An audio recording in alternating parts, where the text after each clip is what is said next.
ladies and gentlemen, welcome aboard. Today in the flight deck is Captain Alu. Sit back, relax and enjoy. We take you to Mumbai.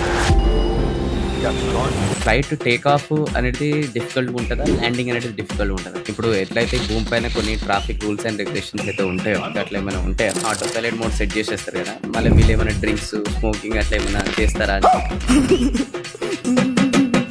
Plane crash అయ్యే ముందు కొన్ని మీరు పాటించాలని చెప్పేసి emergency related. ముందల చూస్తే buildings, engine కి power లేదు, లోపల all alarm sounding at time. మనకు ఒకటి తెలియాల్సింది ఏమంటే ముందలున్న pilot he is ready for everything. I think he might got all his life flashed in front of him.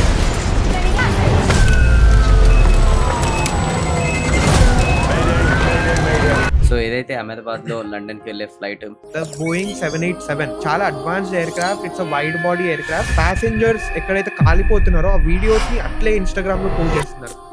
Dead ఉన్న ప్యాసింజర్స్ ఎవరైతే ఉన్నారో వాళ్ళతో సెల్ఫీలు తీసుకోవడము. మణిపూర్ అమ్మాయి పాప మామే ఓన్లీ అర్నర్ అంట ఫ్యామిలీ. She's gone.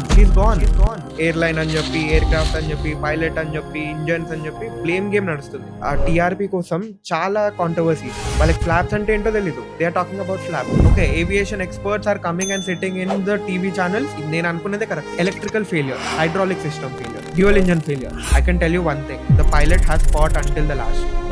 ఆ ఎయిర్ క్రాఫ్ట్ పడిపోతుందని తెలిసి కూడా he has tried his level best. చాలా మంది ప్యాసింజర్స్ కి అసలు పైలట్స్ జోన్ ఏదైతే ఉంటుంది కదా, ఆ జోన్ అసలు ఏమంటారు, జోన్ లో అసలు ఏం జరుగుతుంది అనమాట. అది cockpit, that is like the work halls of the plane. అక్కడనే మొత్తం జరిగేది అనమాట. ఎందుకంటే హై జాకెట్స్ కూడా ఇప్పుడు మాక్సిమం కాక్పిట్ లో ఎంటర్ అయ్యి సింపుల్ గా వాళ్ళు కంట్రోల్ అనేది చేయొచ్చు. ఏదైతే డోర్ ఉంటుందో అది బుల్లెట్ ప్రూఫ్ అని కూడా విన్నాను నేను. వాళ్ళు బయట నాక్ చేసినా లేదంటే if they try to come in, automatic గా సిస్టమ్ లో కెమెరా యాక్టివేట్ అయిపోతుంది. 7500 ఎప్పుడైతే టైప్ చేస్తామో, ఎంటర్ చేస్తామో, దట్స్ హైజాక్. ప్యాసింజర్స్ దగ్గర నుంచి బ్యాడ్ బిహేవియర్ కొట్టేస్తారు కూడా. మీరు పైసలు పే చేసినా, even if you're business class, first class passenger, మీరు డ్రంక్ ఉన్నా గానీ we have the authority to throw you out of the plane. Cockpit crew and cabin crew మనుషులు. వాళ్ళ పైనకి వెళ్ళి దౌర్జన్యం చేయడం అండ్ మీ సేఫ్టీ చూసుకునే వాళ్ళ పైన మీరు వెళ్ళి అటాక్ చేయడం, this is not civilized persons to.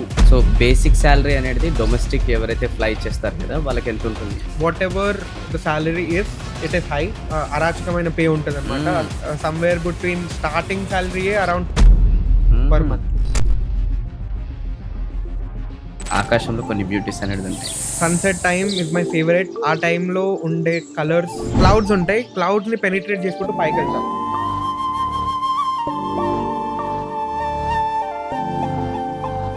Hello అండి, నమస్కారం. First of all thank you so much. ఈ పాడ్కాస్ట్ లింక్ మీరు క్లిక్ చేసి ఇది చూడాలని డిసిజన్ తీసుకున్నందుకు thank you so much. Already promo చూసినప్పుడు మీకు చాలా విషయాలు అయితే మీకు అర్థమై ఉంటాయి.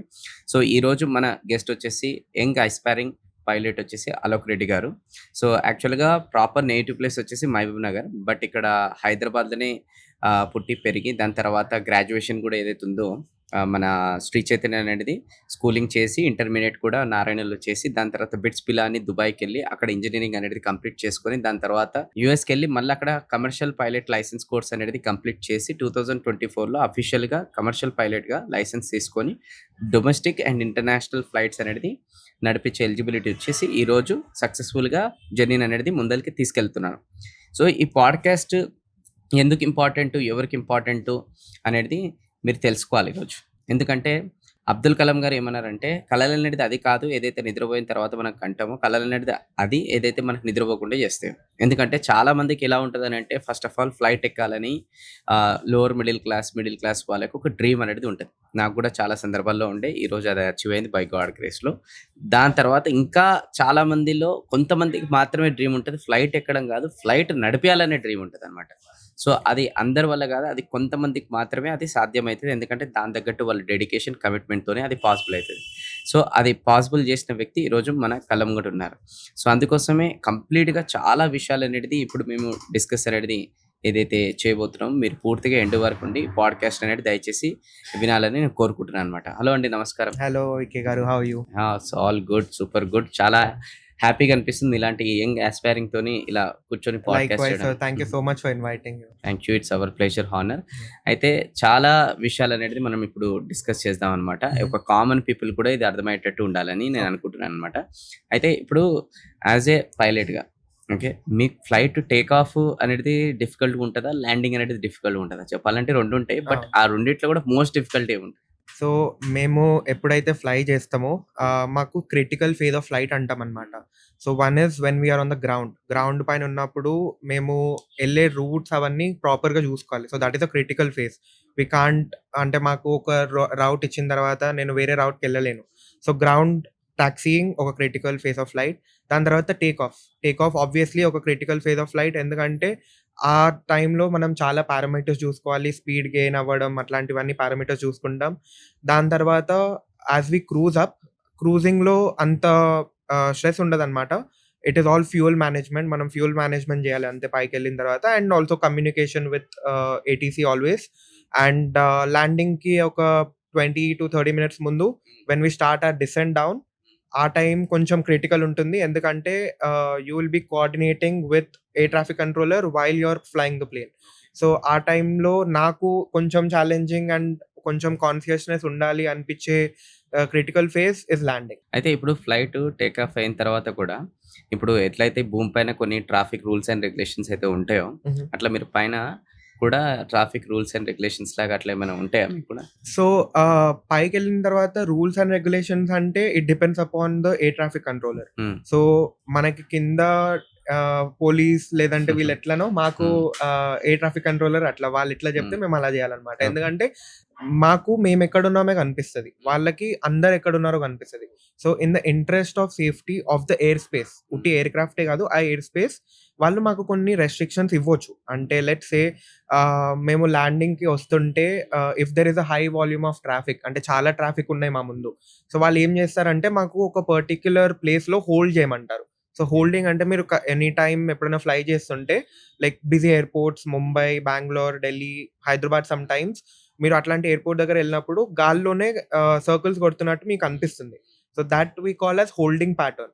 సో, మాకు క్లియరెన్స్ వచ్చే మీన్ వైల్‌లో what we do is we hold. So, that is like a instruction మాకు కింద నుంచి వస్తుంది. And until we clear to land మేము కంటిన్యూ చేయాల్సిందే హోల్డింగ్.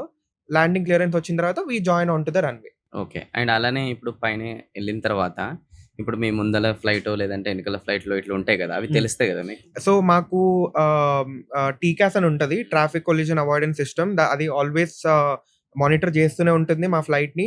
అంటే మా ముందు, మా ఎనకాల, మా కింద, మా పైన ఏ ఆల్టిట్యూడ్‌లో ఫ్లైట్స్ ఉన్నాయని మొత్తం కనిపిస్తుంది.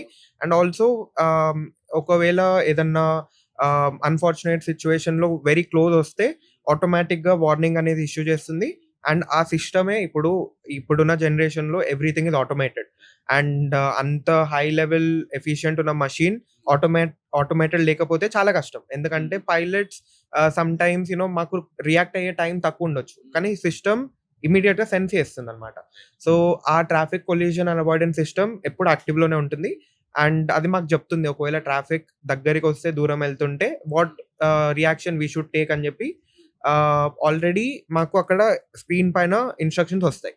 సో, అలా మాకు ముందు వెనకాల ఉన్న ట్రాఫిక్ కనిపిస్తుంది. రైట్. అదే కాకుండా గూడా ఇప్పుడు స్పీడ్ అంటే ఇప్పుడు ఫర్ ఎగ్జాంపుల్ మీ ముందల ఇంకొక ఫ్లైట్ ఉందనుకోండి. వాళ్ళకి మీకు స్పీడ్ డిస్టెన్స్ ఉండాలని మీరు డిసైడ్ చేస్తారా? మీకు ఆ ట్రాఫిక్ లేదు. కంట్రోల్ అది వాళ్ళు? మొత్తం అంటే హ్మ్. మేము ఫ్లైట్ ప్లాన్ ఫైల్ చేసేటప్పుడు hmm. We put all the parameters. అంటే హ్మ్. మాకు ఏ ఆల్టిట్యూడ్ కావాలి, స్పీడ్ ఏమనుకుంటున్నాము, హ్మ్. ఇవన్నీ ఒక పారామీటర్స్ మేము ముందే ఫైల్ చేస్తామనమాట. ఓకే. అంటే మేము ఫైల్ చేయము. హ్మ్. యూజువల్‌గా ఎయిర్‌లైన్స్‌లో ఒక టీమ్ ఉంటుంది dispatching team. Hmm. What they do is they go and file everything for us. మేము జస్ట్ ఆ క్లియరెన్స్‌ని తీసుకుంటాం. ఓకే. సో, మా speed restrictions everything related to the aircraft hmm. Will be in the hands of the air traffic controller. మాదేంటంటే మేము వాళ్ళు చెప్పిన ఇన్‌స్ట్రక్షన్స్‌ని పాటిస్తూ కాక్‌పిట్‌లో everything we take care. Okay. అలానే నాకు చిన్న చిన్న డౌట్స్ ఉండే ఎప్పటినుంచో అన్నమాట. హుహు. ఎందుకంటే నేను గూడా చాలా ఫ్రీక్వెంట్‌గా ఫ్లైట్స్‌లో ట్రావెల్ చేస్తుంటా గదా! హుహు. ఇప్పుడు ప్యాసింజర్స్ అనేది ఎవరైతే ఉంటారో కొంచెం వాళ్ళు మంచి లైఫే ఎక్స్‌పీరియన్స్ చేస్తుంటారు. అంటే హుహు. కొన్ని కొన్ని ఫ్లైట్స్‌లో ఎమిరేట్స్‌లో ఇట్లాంటివి చూస్తే డ్రింక్స్ ఆ! ఇట్లాంటివన్నీ. ఆ! అట్లా డౌట్ ఏమొస్తదంటే రేపు పైలట్ ఎట్లైనా ఆటో పైలట్ మోడ్ సెట్ జేసేస్తారు గదా! మళ్ళీ వీళ్ళేమైనా డ్రింక్స్, స్మోకింగ్ అట్లా ఏమన్నా చేస్తారా అని జెప్పేసి అట్లా డౌట్ ఉండే ఫ్లైట్‌లో. ఓకే. సో, అంటే మనం ఒకప్పుడు విన్నా నేను. ఒకప్పుడు గూడా పైలట్‌లు స్మోకింగ్ జేసే ఆప్షన్ గూడా ఉండేనంట. అవును. సో, ఇప్పుడు 2025లో ఏవియేషన్ అనేది చాలా అడ్వాన్స్ అయిపోయింది. ఇప్పుడు మనం ఎక్కడ చూసినా గాని every common person can fly. And frequency of flights మనం ఇంతకుముందు let's say for example Begumpet airport and Hyderabad airport. అప్పుడుకున్న ట్రాఫిక్, ఇప్పుడున్న ట్రాఫిక్ ఆల్మోస్ట్ 10 టైమ్స్ ఎక్కువ పెరిగింది. సో, ఇప్పుడు అంత పెరిగినప్పుడు all the standard operating procedures, ఎందుకంటే we are playing with lifes of 300 people.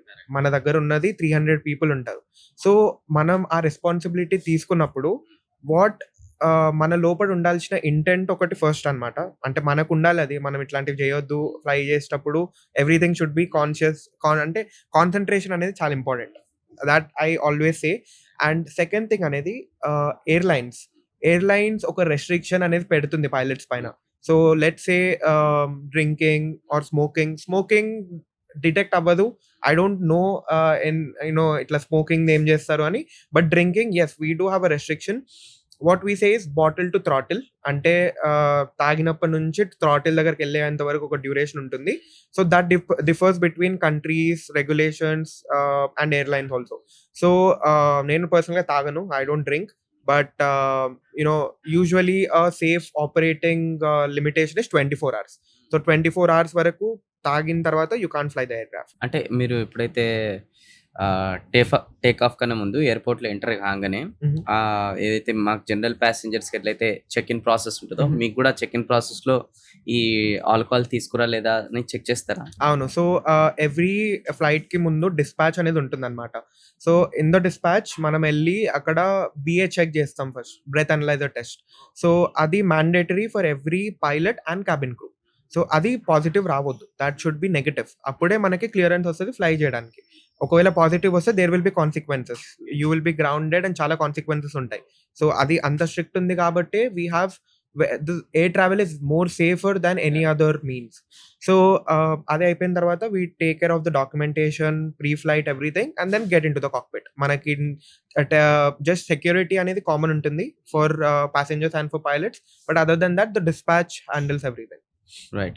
అలానే ఇప్పుడు మీరు బిఫోర్ టేక్ ఆఫ్ చేసే ముందు జనరల్‌గా అయితే ఎయిర్ హోస్టర్స్ కూడా అనౌన్స్‌మెంట్స్ అనేది తీస్తుంటారనమాట. కానీ ఈ మధ్య కాలంలో పైలట్స్ కూడా మంచిగా ఒక మెసేజ్ లాగా ఇస్తున్నారు. కొటేషన్ కూడా చెప్తున్నారు. చెప్పేది కూడా డిఫరెంట్‌గా చెప్తున్నారనమాట. సో, మీరు కూడా జనరల్‌గా టేక్ ఆఫ్ అయ్యే ముందు అందరి ప్యాసింజర్స్‌కి అట్లా అనౌన్స్‌మెంట్ ఇస్తారా? సో, ఇప్పుడు ఎట్లా అంటే అదొక చెక్ లిస్ట్‌లో ఒక భాగం అన్నమాట. అంటే we have a check list and ఆ చెక్ లిస్ట్‌లో అనేది అదొక భాగం. మనం ఆ చెక్ లిస్ట్‌లో it will be saying passenger announcement PA. So, మనం అందులో we just need to advise them. ఎందుకంటే ఇట్ ఫీల్స్ మోర్ సేఫర్. అంటే passengers when they are sitting back they don't know what is happening ముందల. So, ఇప్పుడు మనం ఒక మాట్లాడి మన రౌట్ ఏంటి, మనం వెదర్ ఎట్లా ఉంది, ఒక వర్డ్స్ ఆఫ్ అఫర్మేషన్ అన్నమాట. వాళ్ళకి కొంచెం కాన్ఫిడెన్స్ వస్తది పైలట్ ముందు నుంచి మాట్లాడితే. So, it is a standard practice every ఎయిర్‌లైన్‌లో, ఎవ్రీ కంట్రీలో. It's a standard practice for a captain or a first officer to make an announcement. దాన్ని మన ఇండియన్స్‌లో ఇంకా కొంచెం ఎట్లా అంటే కొంచెం ఎఫిషియంట్ వే, అంటే మనం పాసెంజర్స్‌కి ఇంకా కొంచెం దగ్గరగా అయ్యేటట్టు. ఎందుకంటే they need to feel more safer and more comfortable. అందుకే we use some phrases, sit back, relax and enjoy your flight అట్లా అని చెప్పి కొన్ని ఫ్రేజెస్ కూడా అట్లనే వచ్చాయి. సో, ఇట్ ఈస్ అ ఇంకా ఈ స్టాండర్డ్ మధ్యలో ప్రాక్టీస్. చాలా క్రియేటివ్‌గా చేస్తున్నారు. అవునవును. అంటే మన సైడ్ నుంచి. కవిత్వాలు చెప్తున్నారు. చూసాను. అట్లా. అంటే జనరల్‌గా మీరు అనౌన్స్‌మెంట్ ఏమి ఇస్తారు ఒకసారి? So, it is normally very clear. అంటే ladies and gentlemen, welcome aboard flight number. And today in the flight deck is captain Alok and with me, whoever it is. And then we'll be flying to, let's say, Mumbai. Flight time today should be 1 hour 10 minutes. And our cruising altitude should be 35,000 feet. And expecting clear weather all en route. And I'll advise you once we are airborne. And our cabin crew will be assisting you with anything. And sit back, relax and enjoy until we take you to Mumbai today. Super. So, అట్లా ఎప్పుడైనా different కూడా try చేయాలని అనిపించిందా మీకు? అంటే ఇంకా ఆ ఫేజ్‌లోకి రాలేదు. అంటే ఇంకా నేను కొంచెం న్యూ కాబట్టి ఆ ఫేజ్‌లోకి రాలేదు. But once I get that touch maybe sure. But for now standard operating procedures by the books. Yeah! Right. Nice. And అలానే ఇప్పుడు చాలా మంది ప్యాసింజర్స్‌కి అసలు మీ యొక్క పైలట్స్ జోన్ ఏదైతే ఉంటుంది గదా! ఆ జోన్‌ని అసలు ఏమంటారు? అండ్ అసలు ఆ జోన్‌లో అసలు ఏం జరుగుతదనమాట? అంటే మీరు ఏదైతే డ్రైవ్ చేస్తారు గదా! ఆ మోడ్‌ని. ఓకే. సో, అది కాక్‌పిట్, ఫ్లైట్ డెక్ అంటారు. So, anything flight deck or cockpit. So, ఎయిర్‌లైన్స్‌లో standard practice we say cockpit crew or else flight deck crew అంటాము. సో, ఆ కాక్‌పిట్ అనేది that is like the workhorse of the plane. అక్కడనే మొత్తం జరిగేదనమాట. So, ah, taking consideration of the protocols and everything, cockpits అనేది చాలా confined ఉంటాయి ఇండియాలో. As per DGCA it is very much confined the cockpit places. అంటే we can't just take photos and post it online. మనం just videos తీసి ఇట్లా పెట్టడం అట్లాంటివి ఉండదు. ఎందుకంటే it's a safety protocol. And everything related to the aircraft will be happening in the cockpit. మనం ఒకసారి కాక్‌పిట్‌లోకి ఎంటర్ అయితే మా జోన్ మాకే ఉంటుంది. అంటే వాటెవర్ వి ఆర్ థింకింగ్ ఫ్లైట్‌కొచ్చే ముందు అది మొత్తం అక్కడే వదిలేస్తామనమాట. ఎందుకంటే అక్కడికొచ్చిన తర్వాత lot of things will go on in your mind. అంటే నువ్వు చెక్ లిస్ట్ ఫాలో అవ్వాలి, ఫ్యూయల్ చెక్ జేసుకోవాలి, గ్రౌండ్‌తో డీల్ జేయాలి, టవర్‌తో మాట్లాడాలి. And then you need to see your flight route, చాలా ఉంటాయి. ఆ టైంలో మనకి వేరే ఆలోచన రాడానికి గూడా కొంచెం ఒక విధానం ఉంటుందనమాట. So, we don't usually get all our pressures into the cockpit. But ఆ కాక్‌పిట్‌లో ఒక వేరే జోనే ఉంటుంది. ఆ వైబే వేరే ఉంటుందనమాట. అయితే ఇప్పుడు ఆ కాక్‌పిట్‌లో కూడా ఎవరు పడితే వాళ్ళు ఎంట్రీ అనేది ఉండదు గదా! చాలా అవును. స్ట్రిక్ట్ అవును. ఉంటది గదా! అవును. ఎందుకంటే హైజాకర్స్ కూడా ఇప్పుడు మాక్సిమం ఆ కాక్‌పిట్‌లో ఎంటర్ అయ్యి సింపుల్‌గా వాళ్ళు కంట్రోల్ అనేది చేయొచ్చు. అవును. సో, అవును. అందుకోసం ఆ కాక్‌పిట్‌లో కూడా ఈ ఎయిర్ హోస్టెస్ కూడా ఎంట్రీకి గూడా దాని ప్రాసెస్ ఎలా ఉంటుంది? ఎందుకంటే ఇంకోటి కూడా నేను విన్నాను, ఆ కాక్‌పిట్ మీద అయితే డోర్ ఉంటుందో అది బుల్లెట్ ప్రూఫ్ అని గూడా విన్నాను నేను. హుహు. ఓకే. ఇంకొంచెం చెప్పండి దాని గురించి. So, after the 1999 Kandahar hijack, ఇండియాలో fortunately touch wood we didn't have any issues with the hijacking. But safety procedures అనేవి every pilot will know it. ఎందుకంటే it can happen. It can happen any time. So, దానికోసం మనం ఎప్పుడు రెడీగా ఉంటామనమాట. So, procedures follow అవ్వడం అంతే. అందులో మనం ఎక్కువ చేసేదేమి ఉండదు. సో, ఫస్ట్ థింగ్ కాక్‌పిట్‌లోకి ఎంటర్ అయ్యే ముందు there is a camera. Outside the cockpit there is a camera. So, వాళ్ళు బయట నాక్ జేసినా లేదంటే if they try to come in, ఆటోమేటిక్‌గా సిస్టమ్‌లో కెమెరా యాక్టివేట్ అయిపోతుంది. And we see who's outside. Then మనం లాక్ ఓపెన్ చేస్తేనే లోపలికొస్తారు. వాళ్ళు ఎంత పగలగొట్టాలనుకున్నా అది పగలదు. That is very thick. ఇంత థిక్ ఉంటుంది ఆ cockpit door. It's very thick. And yes, it is bullet proof. And sometimes ఆహ్, ఎవరన్నా అంటే లెట్స్ సే ఎయిర్‌బోర్న్ అయిన తర్వాత క్యాబిన్ క్రూ కాక్‌పిట్‌లోకి రావాలి అంటే there is a procedure. So, మీరు ఇండిగోలో ఇది యూజువల్లీ కనిపిస్తుంది. If you had flown before, మీరు అబ్జర్వ్ చేస్తే మధ్యలో ఒక గ్యాలీ మధ్యలో they will put a tray table. అంటే ఆ ట్రే టేబుల్ ఏదైతే ah, ah, you know food serve చేసేయడానికి వాడతారో అది కాక్‌పిట్ మధ్యలకి బ్లాక్ చేస్తారనమాట. ఎవ్వరు ఇటు నుంచి అటు ఎళ్ళకుండా. అండ్ ఒకరనేది మానిటర్ చేస్తుంటారు while the cockpit door opens. So, cabin crew will be seeing all the passengers when the cockpit door is opening mid-flight. And ఆ ప్రొసీజర్స్ అనేది it's a very standardised procedure for ఎవ్వరు కూడా లోపలికి రానీయకుండా ఉండడానికి. And as you said, అవును, ఇది అది utmost important. And every pilot has it's, అంటే మన టాప్ ఆఫ్ మైండ్ ఆల్వేస్ ఉంటది. ఎవరు లోపలికొస్తున్నారు, ఎవరు బయటికెళ్తున్నారు అని. అండ్ ఎవరు పడితే వాళ్ళు రాలేరు. ఆథరైజేషన్ ఉంటేనే you can enter the cockpit. అలానే కాక్‌పిట్‌లో గూడా ఇప్పుడు ఎగ్జాంపుల్ ఏదన్నా మీకు కొన్ని సిగ్నల్స్ అనేది అందాయనుకోండి ఎయిర్ హోస్టెస్‌తో నుంచి. ఇట్లా కొంచెం థ్రెట్ ఉంది. ఇట్లా ఎవరో హుహు. ప్యాసింజర్స్ ఇట్లా ఏదైనా బిహేవ్ చేస్తుర్రు వగరా వగరా అని. హుహు. సో, ఇమ్మీడియేట్‌గా మీరు యాక్షన్ ఏం తీసుకుంటారు? ఎమర్జెన్సీ ల్యాండింగ్‌కియో లేదంటే ఇంకేదన్నా మీరు ల్యాండ్ చేసే ముందు ఇంకా కొంతమంది ఉంటారు. వాళ్ళకి ఇన్ఫర్మేషన్ ఎవరైనా ఇవ్వడమా?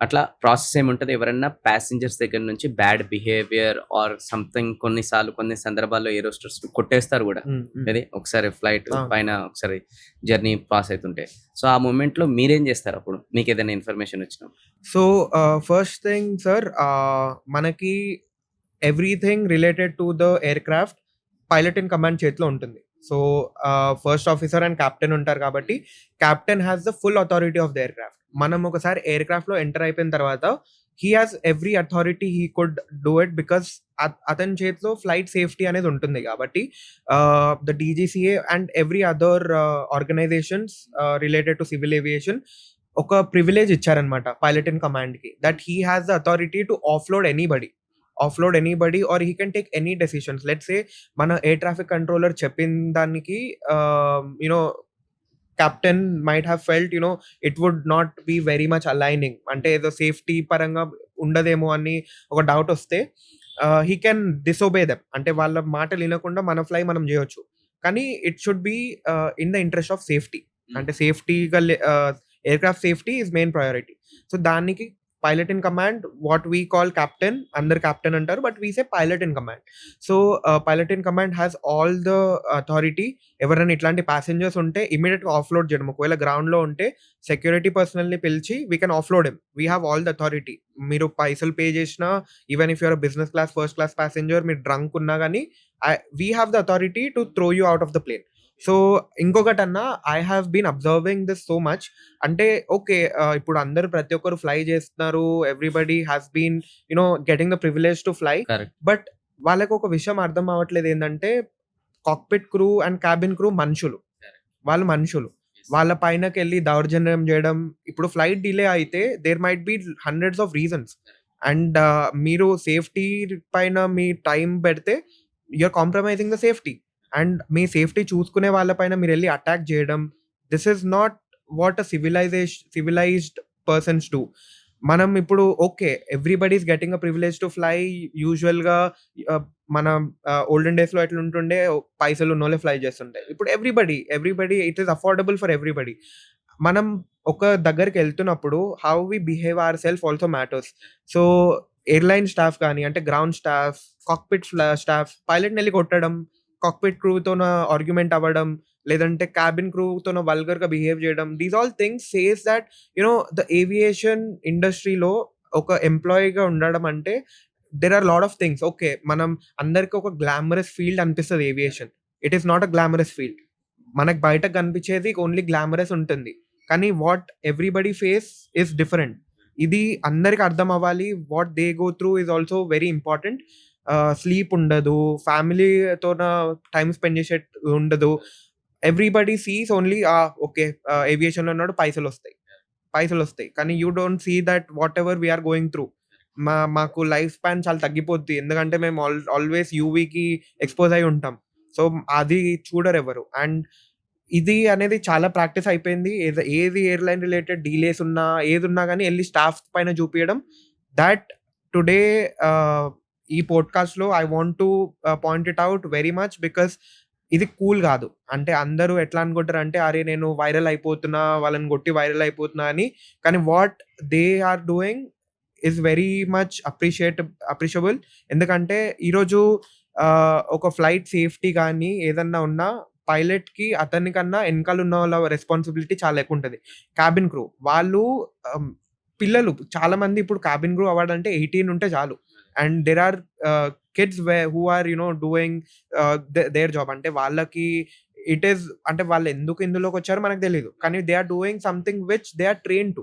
అందరికి ఎట్లా ఉంటుంది అంటే, దే జస్ట్ థింక్ దట్ వాళ్ళ సర్వెంట్సే, వాళ్ళు కాఫీ అడిగితే తెచ్చిస్తారు, మనకి ఫుల్ అథారిటీ ఉంది వాళ్ళ మీద, వాళ్ళ సర్వెంట్స్, మనకి లేదు. They are train to do everything which every passenger safety వాళ్ళ మెయిన్ ప్రయారిటీ. వాళ్ళు మీకు హెల్ప్ చేస్తారు. అదే ఒక ఫ్లైట్ ఎమర్జెన్సీ సిచ్యువేషన్ లో వస్తే they will be the first person to respond, and మీ అందరు వెళ్ళిన తర్వాతనే వాళ్ళే last people to get out. So ఆ ఒక thing I want to highlight. And next time whoever is viewing, please show some respect to the crew, ఎందుకంటే వాళ్ళు కూడా హ్యూమన్స్, వాళ్ళకు కూడా ఫీలింగ్స్ ఉంటాయి. And at the end of the day you are respecting a job and you are respecting a person. వాళ్ళు వెనకాల ఎంతనన్నా ఉండొచ్చు, డిలేస్కి స్టాఫ్ రెస్పాన్సిబుల్ అవ్వరు. There might be many delays. Bad వెదర్లో ఫ్లై చేయమంటారా? No, I'm not taking my risk and taking 300 people in a weather which is not comfortable. Weather problem ఉంటే వెళ్ళి గ్రౌండ్ స్టాఫ్ పైనకి కొట్టడానికి, వీడియోలు చేసి వైరల్ అవ్వడానికి చేస్తారు. వాళ్ళు ఏం చేస్తారు, వెదర్ ఇస్ సంథింగ్ ఎవరి కంట్రోల్లో ఉండదు. అది ఆ కంట్రోల్లో లేనప్పుడు మనం ఒక ఇన్స్టెంట్స్లో ఆలోచించాలి, అంటే ఎందుకు అవుతుంది అని. వాళ్ళ కంట్రోల్లో ఉంటే చేస్తారు. ఒకవేళ ప్లేన్లో ప్రాబ్లం ఉంది, do you want me to take off with a plane which has problem? పైకి వెళ్ళిన తర్వాత do you want to take that risk? ఇవన్నీ అందరికీ అర్థం అవ్వాలి. I'm very happy people are flying, but they also have to understand how aviation works. చాలా complicated field ఇది. మనం అంటే గ్లామరస్గా ఉంటుంది, పైసలు వస్తాయి అని చెప్పి చూడొద్దు దాన్ని. there is lot of risk associated with it and there is lot of responsibility associated with it. So మనం ఎంత రెస్పెక్ట్ ఇస్తే క్రూకి వాళ్ళ పని వాళ్ళు చేసుకొని ఇవ్వాలంతే. మనం వాళ్ళకి ఎక్స్ట్రా స్ట్రగుల్ ఇవ్వద్దు. That is what I would say in this podcast. Please respect the crew when you fly. Dignity of labour ఉండాలి. Yeah. ఎందుకంటే పాపం వాళ్ళు కూడా స్టేట్ కానీ స్టేట్‌కి వెళ్తారు, దేశం కానీ దేశానికి వెళ్తారు. అండ్ ఫ్యామిలీని కూడా కాంప్రమైజ్ చేసుకుంటారు. దాని తర్వాత స్లీప్‌లెస్ నైట్స్ ఉంటాయి. ఎన్నో మళ్ళీ మీరు అన్నట్టు వాళ్ళకు కూడా ఎన్నో ఇష్టాలు ఉన్నాయి. అవి కాంప్రమైజ్ చేసుకోవాలి. ఆల్కహాల్, స్మోకింగ్ ఇవన్నీ చేసుకున్న తర్వాత కూడా వచ్చి ప్యాసింజర్‌కి ఇంట్లో ప్రాబ్లమ్స్ ఉన్నా మంచిగా సర్వ్ చేస్తుంటారు కదా! అయినా కూడా కొంతమంది వీళ్ళ పైన అరవడం అనేది విచ్ ఇస్ నాట్ కరెక్ట్. అంటే వాళ్ళ షూలో ఉండి ఆలోచించాలి. అంటే వాళ్ళ స్థానంలో ఉండి వీళ్ళు కూడా ఆలోచించి కొంచెం ఆ రెస్పెక్ట్ అనేది Absolutely. మెయింటైన్ చేయాలి. ఉంటది, అందరికి ఎమర్జెన్సీ ఉంటది. అందుకోసం ఫ్లైట్ అనేది మనం ఆప్షన్ ఎంచుకుంటాం. Yeah. కానీ అక్కడ కూడా మళ్ళా వాళ్ళ ప్రాబ్లమ్స్ వాళ్ళకు ఉన్నప్పుడే అర్థం చేసుకున్నప్పుడు మనం కూడా ఒక హ్యూమన్ బీయింగ్ అని తెలుస్తుంది. కానీ Yeah. చాలా బాగా మీరు చెప్పారు మీరు. ఎందుకంటే మీరు కూడా దగ్గరుండి ఆ ప్రాబ్లమ్స్‌ని చూస్తున్నారు కాబట్టి. అండ్ అలానే ఎయిర్ హోస్టెస్ ఎవరైతే ఉంటారు కదా, క్యాబిన్ క్రూ, అసలు ఒక ఫ్లైట్‌లో ఎంతమంది ఉండాలి? అండ్ వాళ్ళ రోల్స్ అండ్ రెస్పాన్సిబిలిటీస్ కూడా ఏముంటాయి? ఓకే. సో, ఎంతమంది ఉండేది అనేది flight size and passenger capacity బట్టి డిపెండ్ అవుతుంది. సో, యూజువల్లీ లెట్స్ సే 200 180 నుంచి స్టార్ట్ చేద్దాం. 180 ఎయిర్‌బస్ 320లో స్టార్ట్స్ విత్ 183 ప్యాసింజర్స్. సో, 183 ప్యాసింజర్స్‌కి ఎనకాల ఎంతమంది క్రూ ఉండాలి? That depends upon the airline and the regulations. So, usually 4 to 5 crew ఉంటారు. 320 అండ్ 321 క్యాబిన్ క్రూ ఉంటారు. పైలట్స్ మళ్ళీ సెపరేట్, దీనికి పైలట్స్‌ని మనం యాడ్ చేయొద్దు. ఓన్లీ క్యాబిన్ క్రూ గురించి చెప్తున్నాను. 4 to 5 on an average. And let's say regional flight like తిరుపతికి ఒక స్మాల్ ATRs వెళ్తాయి కదా, బస్ సైజ్ ఉంటాయి. సో, దానికి 2 లేదా 3 ఉంటారు. But it depends upon the passenger capacity. And అలానే వాళ్ళ రోల్స్ అండ్ సో, రెస్పాన్సిబిలిటీస్ వాళ్ళ రోల్స్ అండ్ రెస్పాన్సిబిలిటీస్ అలా ఎవరు డిజిగ్నేషన్స్ కూడా ఓకే. సో, వీళ్ళందరిని హెడ్ చేసే పర్సన్ ఉంటారు. హెడ్ పర్సన్ అందరు అంటారు. బట్ ఇన్ ఎవ్రీబడి, అంటే అందరికి అర్థమయ్యే భాషలో వాళ్ళు లీడింగ్ లేడీస్ అన్నమాట. అదే like they are the head of leader. All the team leaders. Hmm. Team leaders. So, వాళ్ళు చేతిలో అందరి అథారిటీ ఉంటది. అంటే ఒక్కొక్కరు ఒక్కొక్క డోర్, అంటే వీళ్ళ అలైన్మెంట్ ఎట్లుంటుంది అంటే వీళ్ళకి ఒక్కొక్క డోర్ అసైన్ చేస్తారనమాట. So, they are multiple doors in an aircraft. So, ఈ డోర్ దగ్గర నువ్వు ఉంటావు, ఈ డోర్ దగ్గర నువ్వు ఉంటావు, ఈ డోర్ దగ్గర నువ్వు ఉంటావు అని చెప్పి వాళ్ళు అసైన్ చేసుకుంటారు. సో, ఆ పై లెట్స్ సే ఒక 30 రోస్ ఉన్నాయనుకోండి. ఆ 30 రోస్‌లో 10 రోస్ నువ్వు, 10 రోస్ నేను, 10 రోస్ నేను అన్నట్టు స్ప్లిట్ చేసుకుంటారు. దాని తర్వాత వీళ్ళందరికీ ఓవర్‌లుక్ చేయడానికి హెడ్ ఉంటారు. అండ్ వాళ్ళ రెస్పాన్సిబిలిటీ ఓన్లీ ఒకటి. అంటే మనకి కనిపించేది వాళ్ళు సర్వ్ చేస్తున్నారు, వాటర్ ఇస్తున్నారు, అదొకటే. కానీ కార్డియాక్ అరెస్ట్ అయితే, మెడికల్ ఎమర్జెన్సీ ఉంటే, ఏదైనా ప్యాసింజర్ సిక్ అవుతే, బేబీస్ ఏడుస్తుంటే, and anything related to flight safety on passenger safety, they are well trained. CPR చేయడం వస్తుంది వాళ్ళకి. They can fight. ఎవరన్నా వాళ్ళ పైన దౌర్జన్యం చేయడానికి వస్తే they can fight. The only thing is వాళ్ళ డిగ్నిటీ వాళ్ళని కాపాడుతుంది. They don't fight back. But they know how to fight. And they are the first responders. అంటే ఎయిర్‌లో ఉన్నప్పుడు ఫస్ట్ ఎయిడ్ కిట్ ఎవ్రీథింగ్ ఉంటుంది. ఇప్పుడు అదొక మ్యాటర్ కాదన్న. ఎందుకంటే you get lot of responsibility when you are handling many people. So, related to safety వాళ్ళ role is safety. అందరికీ they are like servants అనిపిస్తది. అది కాదు, వాళ్ళ జాబ్ రోల్, వాళ్ళ మెయిన్ పర్స్పెక్టివ్ ఏదైతే ఉందో that is safety. So, coming to pilot or cabin crew air hostesses, అసలు జనరల్‌గా పర్ మంత్ మీరు ఎన్ని డేస్ వర్క్ చేస్తారు? ఎలా ఉంటది మీ schedule, timetable? So, usually it depends upon the rostering team. Cabin క్రూకి ఎంత హవర్స్ ఉంటే నాకు తెలీదు. ఫ్లయింగ్ హవర్స్ మేము డేస్ కౌంట్ చేయం, హవర్స్ కౌంట్ చేస్తాం అనమాట. క్యాబిన్ క్రూకి ఎన్ని హవర్స్ ఉంటే తెలీదు. But as per regulations, pilot cannot fly more than 100 hours ఇన్ a month. So, 100 hours is the maximum limitation అనమాట. సో, ఆ డ్యూటీస్ అనేది అండ్ ఆల్సో రెస్ట్ FDTL అంటారనమాట. ఫ్లైట్ డ్యూటీ టైమ్ లిమిటేషన్ అంటారు. సో, మనం ఈ FDTL అనేది ఆటోమేటిక్‌గా ఎయిర్‌లైన్ కాలిక్యులేట్ చేసేస్తుంది. And we have to have a minimum rest time. అంటే 15 hours కానీ, 18 hours కానీ, 20 hours కానీ there is a rest time between every flight. So, మనకు ఆ రెస్ట్ టైమ్ అనేది వాళ్ళు ఇమ్మీడియేట్‌గా ఇస్తారు ఫ్లైట్ తర్వాత. సో, ఆ రెస్ట్ టైమ్ అయిపోయిన తర్వాత they can put us on other flight. So, మనం let's say long haul flights ఉంటే, యూఎస్‌కి అట్లా వెళ్ళేది ఉంటే, వాళ్ళు డేస్ మాట్లాడుకుంటే వాళ్ళు 3 times ఫ్లై చేస్తారు మంత్‌కి. హ్మ్. 3 days. హ్మ్. సో ఎందుకంటే వాళ్ళకి యూఎస్ అంటే almost 14 hours of flight time. Correct. 14 పోవడం, 14 రావడం అంటే ఆల్మోస్ట్ 25 hours. హ్మ్. సో అట్లా వాళ్ళు 3 ట్రిప్స్ ఏస్తే వాళ్ళది అయిపోతుంది. హ్మ్. సో అట్లా వాళ్ళ డ్యూటీ టైం వేరుంటుంది. హ్మ్. అండ్ లోకల్‌గా ఇక్కడ చేసే వాళ్ళకి ఒక డ్యూటీ టైం లిమిటేషన్ ఉంటది. ఎగ్జాంపుల్ తీసుకుందాం లోకల్‌గా చేసే వాళ్ళకి కూడా హ్మ్. ఇప్పుడు మీకే అనుకోండి. ఇప్పుడు పర్ మంత్ హ్మ్. మీరు ఒక ఫస్ట్ నుంచి స్టార్ట్ చేసుకుందాం మనం. ఈరోజు మీరు ఒక ప్లేస్‌కెళ్లారు. బాంబేయో, బెంగుళూరో వగైరా. ఎళ్ళిన తర్వాత మళ్ళా రిటర్న్ అనేది ఇమ్మీడియేట్‌గా ఉంటుందా మీకు? మళ్ళా సో ఎట్లుంటది అది? ఏదున్నా గాని హ్మ్. 12 hours ఎక్సీడ్ అవ్వద్దు. హుహు. డ్యూటీ టైమ్ 12 hours ఎక్సీడ్ అవ్వద్దు. ఓకే. అండ్ అక్కడ లెట్స్ సే డిలే అయింది. ఎయిర్‌క్రాఫ్ట్ డిలే అయిపోయింది. ఆన్ టైమ్‌కి టేక్ ఆఫ్ చేయలేదు. హ్మ్. ఫస్ట్ వాళ్ళు మనకి ఫ్లైట్ ఇచ్చినప్పుడు ఎవ్రీథింగ్ ఎఫ్‌డిటిఎల్ మన లిమిటేషన్, రెస్ట్ అన్నీ కౌంట్ అవుతాయి. సో, అన్‌ఫోర్సీన్ సర్కమ్‌స్టాన్సెస్‌లో మనకి ఒకవేళ డిలే అవుతే ఫ్లైట్, మన ఎఫ్‌డిటిఎల్ ఎక్సీడ్ అవుతుంటే they will pull us out. అంటే మనం అక్కడనే తీసేసి వేరే క్రూని ఇస్తారనమాట. బట్ ఫ్లైట్ డ్యూటీ లిమిటేషన్ అనేది చాలా ఇంపార్టెంట్. అండ్ ఎఫ్‌డిటిఎల్ ఫాలో అయ్యేది అందరూ ఎయిర్‌లైన్స్ ఫాలో అవుతారు. అండ్ ఎవ్రీ పైలట్ కూడా ఫాలో అవుతారనమాట. అండ్ అలానే నేను ఇది గూడా చూసానేందంటే, చాలా మటుకు కంపెనీస్ ఏదైతే ఉంటాయి గదా! IndiGo whatever companies. సో, ఆ కంపెనీస్ అనేది పైలట్స్‌ని ప్లస్ ఏరోస్‌ని చాలా బాగా టేక్ కేర్ చేస్తారని గూడా నేను విన్నాననమాట. అంటే వాళ్ళకి పికప్ అండ్ డ్రాప్ కావచ్చు, మళ్ళా స్టార్ హోటల్స్‌లో స్టేయింగ్ గావచ్చు, అట్లా ఇట్లా చాలా ఫెసిలిటీస్ అనేది ఇచ్చి మంచిగా టేక్ కేర్ చేస్తారు. అంటే జనరల్‌గా ఎలాంటి ఫెసిలిటీస్ ఇస్తారు? ఎలా మిమ్మల్ని చూసుకుంటారు? So, usually yes.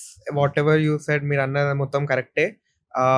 Every airline in India at least cabs పెడతారు. ఎక్కడికెళ్ళాలన్నా లైక్ ఎక్కడికంటే డ్యూటీకెళ్ళాలంటే. సో, ఎవ్రీ డే పికప్ ఉంటుంది.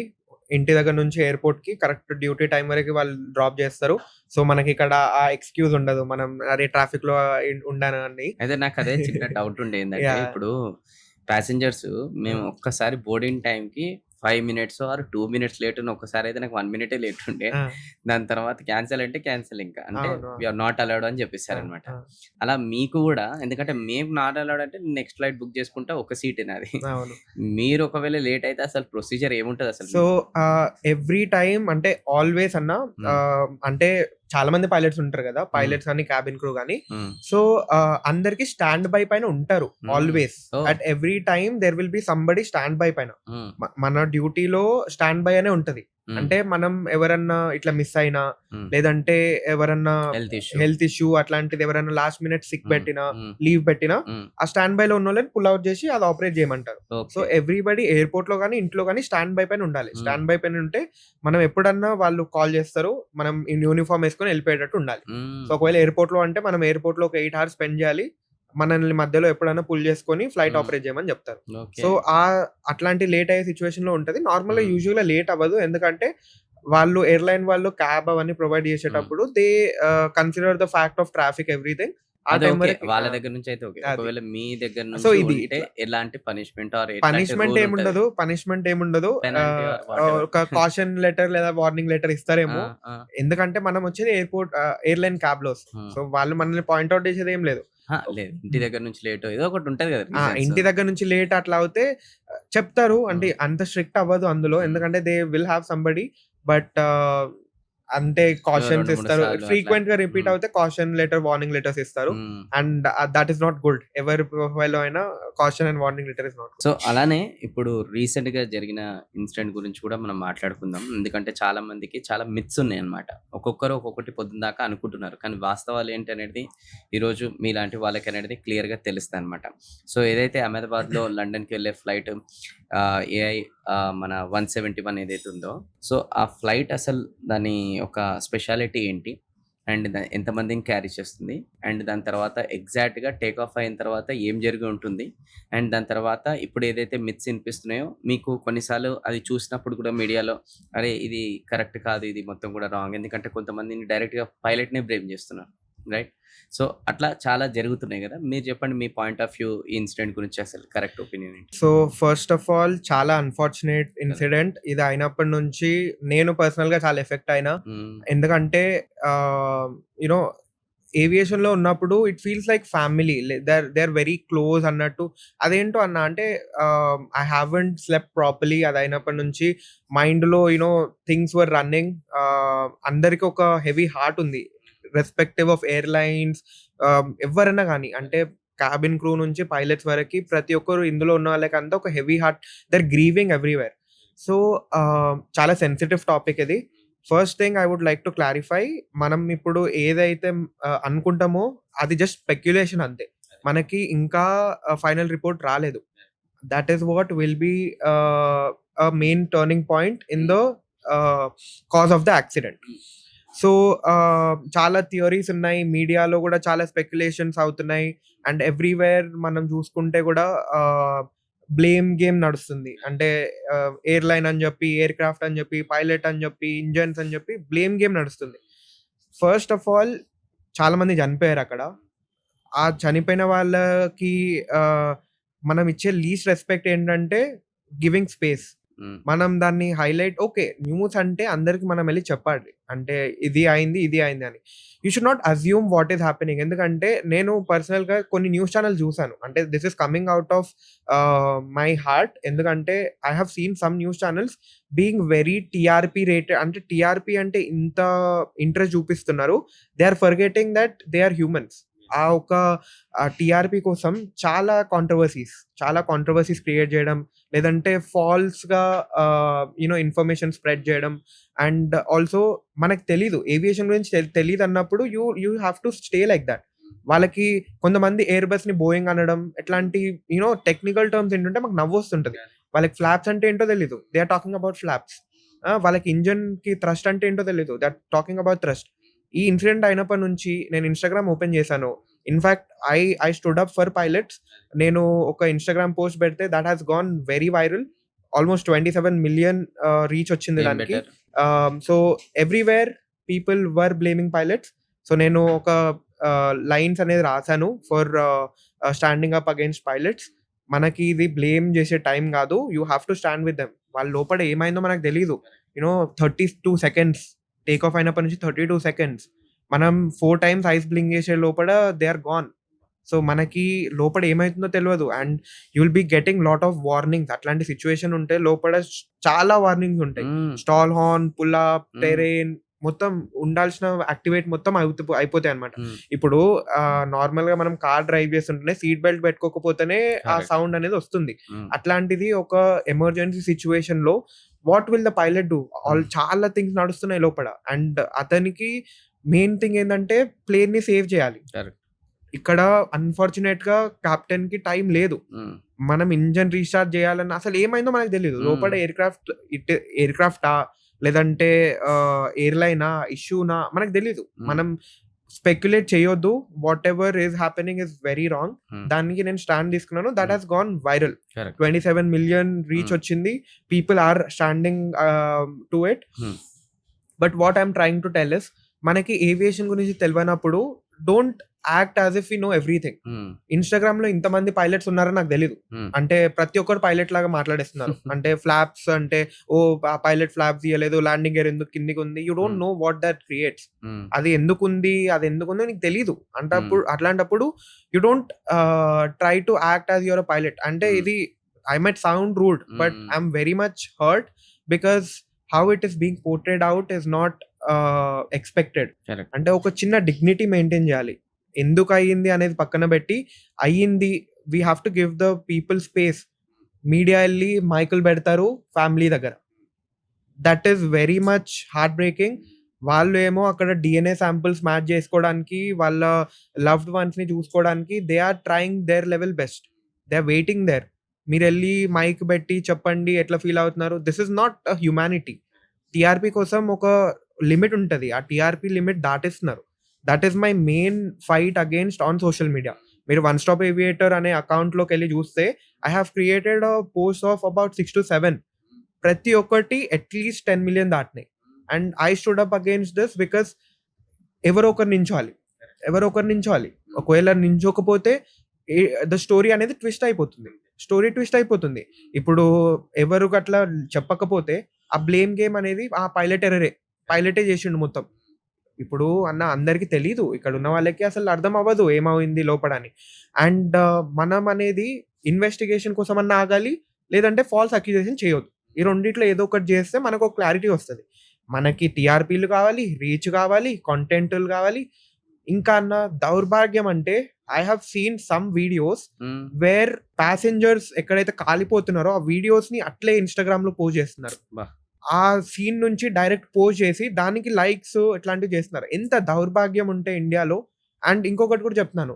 అక్కడ డెడ్ ఉన్న ప్యాసింజర్స్ ఎవరైతే ఉన్నారో వాళ్ళతో సెల్ఫీలు తీసుకోవడము. This is something inhuman. మనం ఒక డిగ్నిటీ అనేది కోల్పోయినాం. నాకు ఇక్కడ వాళ్ళతో అసలు అంత ఒక స్టేట్ ఆఫ్ నాకు మాటలు కూడా రాట్లేదు. ఎందుకంటే it is a sensitive issue. మీరు దాన్ని సరే మీరు అన్‌ఎడ్యుకేటెడ్ అవ్వచ్చు, ఏదన్నా అవ్వచ్చు. అక్కడ ఒక హ్యూమన్ ఉన్నాడు. అక్కడ ఒక మనిషి చనిపోయాడు. మీరెళ్లి దాన్ని అంటే ఒక ఇన్‌స్టాగ్రామ్ గూడా I don't understand what Instagram is. ఒక సెన్సిటివ్ థింగ్స్ అనేది బ్లర్ చేయకుండా డైరెక్ట్ ఇట్లే పెట్టేయడం. అంటే నేను నార్మల్‌గా రీల్ చూసుంటాను. అంటే పోయే ముందు రీల్ చూసి పడుకోవడం అలవాటయిపోయింది అందరికి ఇప్పుడు. రీల్స్ ఓపెన్ చేస్తే నాకు ఫస్ట్ కనిపించింది dead bodies are being posted online which are burnt. వాళ్ళకి మనం ఇచ్చే రెస్పెక్ట్ అదేనా? స్మాల్ డిగ్నిటీ ఒక రెస్పెక్ట్ అన్న. What we give them is not this. ఇది కాదు. అండ్ సెకండ్ థింగ్ ఇంకొక వెర్షన్ ఏంటి అంటే aviation experts. Okay. Aviation experts are coming and sitting in the TV channels and they are trying to tell what they are feeling. అంటే నేను అనుకున్నదే correct. నేను అనుకున్నదే కరెక్ట్. రిపోర్ట్స్ రాలేదు ఇంకా. రిపోర్ట్స్ రాకముందు అరే నేను అనుకున్నదే కరెక్ట్. ఇదే ఉంటది రిపోర్ట్‌లో చూడండి. ఆ కాన్ఫిడెన్స్‌తోన ఏ ఛానెల్‌లో గాని national media, not local media or anything national media. Everywhere it's being speculated. And I I don't mind standing up for this. But this is wrong. ఇది రాంగ్ అంటే రాంగ్ అని చెప్పాలి. రాంగ్ అని చెప్పకపోతే people will twist the story. And we are not respecting the pilots who died in line of duty. వాళ్ళు సోల్జర్స్‌కి తక్కువేం కాదన్న. Correct. Because they died in line of duty only. Cabin crew వాళ్ళకి ఏం అవసరము? They have families. Some people might have been the sole earners. వాళ్ళు ఒక అమ్మాయి మణిపూర్ అమ్మాయి పాపం ఆమె ఓన్లీ ఎర్నర్ అంట ఫ్యామిలీకి. She is gone. Hmm. Now మనకొక ఆ సెన్స్ అనేది ఉండాలి. అంటే దేర్ మైట్ బి పీపుల్ వాళ్ళకి అటాచ్ అయ్యి ఉన్నోళ్ళు ఆ న్యూస్ చూస్తే వాళ్ళకి ఏం ఫీల్ అవుతారు? Already they are heart broke. ఎందుకంటే టైమ్‌లో they are gone. News channels first రెస్పాన్సిబిలిటీగా ఉండాలి ఇట్లాంటి సెన్సిటివ్ విషయాలలో. And second thing not everything is for content. Content అనేది వేరే విషయంలో నువ్వు వేరే వీడియోలు చేసుకో. దీన్ని ఇంకొకటి రాజకీయం. పొలిటికల్‌గా ఆ గవర్నమెంట్ ఫెయిల్ అయింది. ఈ గవర్నమెంట్ ఇట్లా చేసుంటే అయ్యేది. రాజకీయం. రాజకీయం చేస్తున్నారు. ఇప్పుడు ఇండియాలో డెమోక్రటిక్ కంట్రీ అన్నప్పుడు ప్రతి ఒక్కరికి ఫ్రీడమ్ ఆఫ్ స్పీచ్ ఉంది. నీకు ఫ్రీడమ్ ఆఫ్ స్పీచ్ ఉంది కదా అని చెప్పి నువ్వు ఇన్‌ఫ్లుయెన్సర్ ప్లేస్‌లో ఉండి నువ్వు 10 మందిని ఇన్‌ఫ్లుయెన్స్ చేయొద్దు. సరే నీకు ఒక ఒపీనియన్ ఉండొచ్చు. నీ దగ్గర పెట్టుకో. ఫైనల్ రిపోర్ట్స్ వచ్చిన తర్వాత దాని తర్వాత మాట్లాడు. But before any conclusion why are you jumping to conclusion? అట్లా అనేది ఉంది. And talking about causes theories అనేవి చాలా స్ప్రెడ్ అయిపోయినాయి. అంటే ఇది అయ్యుండొచ్చు, ఇది అయ్యుండొచ్చు, ఇది అయ్యుండొచ్చు అని. నాకు గూడా తెలీదు ఏమైందో. ఎందుకంటే ఐ యామ్ లైక్ ఎవ్రీబడీ. లోపల ఏదన్నా అవ్వుండొచ్చు. And the Boeing 787 that aircraft is very advanced. చాలా advanced aircraft. It's a wide body aircraft. Long haul ఫ్లైట్స్‌కి వాడతారు దాన్ని. అండ్ కానీ దాని రిలేటెడ్ గూడా కొంతమంది ఏం జేషిర్రు ప్రీవియస్‌గా అది అవును. ఇట్లా ప్రాబ్లమ్ టెక్నికల్ అని జెప్పి దీన్ని కనెక్ట్ చేసి దాని అవును. తర్వాత అంటే దానితోని గాని ఇప్పుడు ఎట్లా అంటే హ్మ్. మనకి తెలవనప్పుడు హ్మ్. ఏదో ఒక దాన్ని కనెక్ట్ జేయాలి. కరెక్ట్. సో, ఆ మ్యానుఫ్యాక్చర్ కంపెనీ ఏదైతే ఉందో, ఆ కంపెనీకి ప్రీవియస్‌గా ఏదన్నా ఇష్యూస్ ఉన్నాయి. నేను లేవు అనను, ఉన్నాయి. దాన్ని రెక్టిఫై చేసేది ఆ కంపెనీ పైన ఉంది. మనము ఆ కంపెనీ పేరు ఉంది గదా అని జెప్పి ఆ కంపెనీదే ఫాల్ట్ మొత్తము ఆ కంపెనీ ఎయిర్‌క్రాఫ్ట్‌కి మొత్తం ఇట్లనే అవుతున్నాయి అన్నీ. అది తప్పు. మనకు తెలీదు. ఓకే. ఉండొచ్చు ఎయిర్‌క్రాఫ్ట్‌లో ప్రాబ్లమ్. మనము ఒక కార్ తీసుకున్న తర్వాత, ఆ కార్‌లో ఏదైనా ప్రాబ్లమ్ వస్తే మనకి తెలియకుండా కొన్నిసార్లు డ్రైవ్ చేస్తే హైవే పైన చాలా సార్లు ఫ్లాట్ టైర్ అయ్యి టైర్‌లు ఊడిపోయిన స్టేజ్‌లు కూడా ఉన్నాయి. సో, ఆ టైంలో ఇప్పుడు మనం వెళ్లి కంపెనీని బ్లేమ్ చేయలేం గదా! సో, నేను ఎవ్వరి స్టాండ్ తీసుకోవట్లేదు. First thing I want to clarify. ఎవరి స్టాండ్ తీసుకోవట్లేదు. ఏదన్నా అవ్వచ్చు. I am not speculating. It's a very sensitive topic. But what might have happened నేను ఆ వీడియో చూసినాను. ఆ వీడియోస్ అండ్ కొంచెం నాకున్న నాలెడ్జ్‌తో అంటే ఏవియేషన్‌లో ఆల్‌మోస్ట్ ఇట్స్ బీన్ 7 ఇయర్స్. అంటే పైలట్‌గా it's been almost year and half. But ఏవియేషన్‌లో ఐ హావ్ సీన్. అంటే I have worked in aviation. I have been aviation photographer everything. చాలా నాలెడ్జ్ ఉంది నాకు 7 ఇయర్స్ నుంచి. ఆ నాలెడ్జ్‌తో వాట్ ఐ థింక్ అనేది నేను చెప్తాను. But I don't no if it is true. I'm still just telling a theory. ఇది ఒక థియరీ అంతే. ఇది అయి ఉంటది అని నేను చెప్పట్లేదు. దిస్ ఇస్ అ స్పెక్యులేషన్ మనం చేయొద్దు. And theory, let's talk about the theory. I'll take 3 things which I feel might have happened. 3 evidences వాడి నేను మీకు చెప్తాను. సో నేను 3 ఐడెంటిఫికేషన్స్ నేను అబ్జర్వ్ చేసి చూపిస్తాను. So the first identification is sound. Okay. ఒక సౌండ్ అనేది అబ్రప్ట్ అనిపిస్తుంది, యూజువల్ గా అది ఉండదు. ఆ ఒరిజినల్ వీడియోలో ఎవరైతే రికార్డ్ చేశారో I will show you that. Mic లో మనం విందాం ఒకసారి. ఇంకొకసారి విందాం. ఆ ఒక టర్బైన్ అనేది ఏదైతే ఉందో దట్ ఈస్ నాట్ నార్మల్. మన జెట్ ఇంజన్స్ అనే సౌండ్ అది ఒక వేరే సౌండ్ ఉంటుంది. ఇది ఒక ఫ్యాన్ తిరిగిన సౌండ్ ఉంది చూడండి. This is RAT ram air turbine. అదొక ఫ్యాన్ టైప్ ఉంటుంది. And there are evidences, I will share it with the team. మీరు సర్కిల్ చేసి పెడతాను, you can put it on the screen. అందులో రామ్ ఎయిర్ టర్బైన్ అనేది open అయిపోయింది. సో ఆ రామ్ ఎయిర్ టర్బైన్ అంటే ఏంటి and how is it useful అంటే చాలా టెక్నికల్ అవుతుంది, కానీ it is better than all the things happening in the media. So Ram air turbine ఎందుకు డిప్లాయ్ అవుతుందంటే అదొక సేఫ్టీ ఫీచర్, ఎయిర్ క్రాఫ్ట్ లో సేఫ్టీ ఫీచర్. అది డిప్లాయ్ అవ్వడానికి 3 రీజన్స్ ఉండొచ్చు. ఒకటి ఎలక్ట్రికల్ ఫెయిల్యూర్. ఒకవేళ ఎయిర్ క్రాఫ్ట్ లో కంప్లీట్ ఎలక్ట్రికల్ ఫెయిలియర్ అవుతే ఇట్ ఆటోమేటికలీ డిప్లాయ్స్ అండ్ ఒక చాలా స్పీడ్ తిరుగుతుంది. అది almost at the speed of sound. అందుకే దీనికి అంత సౌండ్ వస్తుంది. ఆ స్పీడ్ ఆఫ్ సౌండ్ తో తిరుగుతుంది. ఆ తిరిగే దాంతో ఎనర్జీ అనేది జనరేట్ చేసి it will try to revive the systems. That is electrical system. Hydraulic system failure. Hydraulic system అనేది ల్యాండింగ్ గేర్ లేదంటే ఇట్లాంటి హైడ్రాలిక్ సిస్టమ్స్ ఉన్న ఎయిర్ క్రాఫ్ట్ లో ఏదైతే ఉందో దానికోసం ఉంటుంది. And the main important thing is what every theory is telling. అంటే అందరూ చూసేది చెప్పేది ఏంటి అంటే dual engine failure. That might not be true, that might be true, but అందరికి everywhere if you see experience pilots ఎవరైతే వేరే కంట్రీస్ లో ఉన్నారో ఆల్మోస్ట్ 40 years ఎక్స్పీరియన్స్ ఉన్నారో వాళ్ళు చెప్పేది ఏంటంటే it might have been a dual engine failure. First thing very rare, 1 in 10 million times, చాలా రేర్. అది అవ్వదు. Single engine maybe yes, single engine తో మేము సేఫ్ గా ల్యాండ్ చేసేంత కెపాసిటీ మల్టీ ఇంజన్ కి ఉంటుంది. 2 ఇంజన్స్ ఉన్నప్పుడు ఆ సెకండ్ అనేది జస్ట్ ఎక్స్ట్రా పవర్ కోసమే. మనం ఒక ఇంజన్ తో కూడా మనం వచ్చి ల్యాండ్ చేయొచ్చు. అంత సేఫ్టీగా we can operate on 1 engine. అది ఫస్ట్ థింగ్. కానీ హియర్ ఏమైంది అంటే నేను చూసిన వీడియో ఏంటంటే, వీడియో మీరు మళ్ళీ ప్లే చేయొచ్చు. ఎయిర్ క్రాఫ్ట్ అనేది టేక్ ఆఫ్ అయింది, ల్యాండింగ్ గేర్స్ ఉన్నాయి. వాట్ ఐ ఫీల్ ఇస్ వాళ్ళు ల్యాండింగ్ గేర్ ఒక ఆల్టిట్యూడ్ వెళ్ళిపోయిన తర్వాత ల్యాండింగ్ గేర్ లివర్ అప్ అంటాం. Okay, landing gear positive rate gear up అంటాం.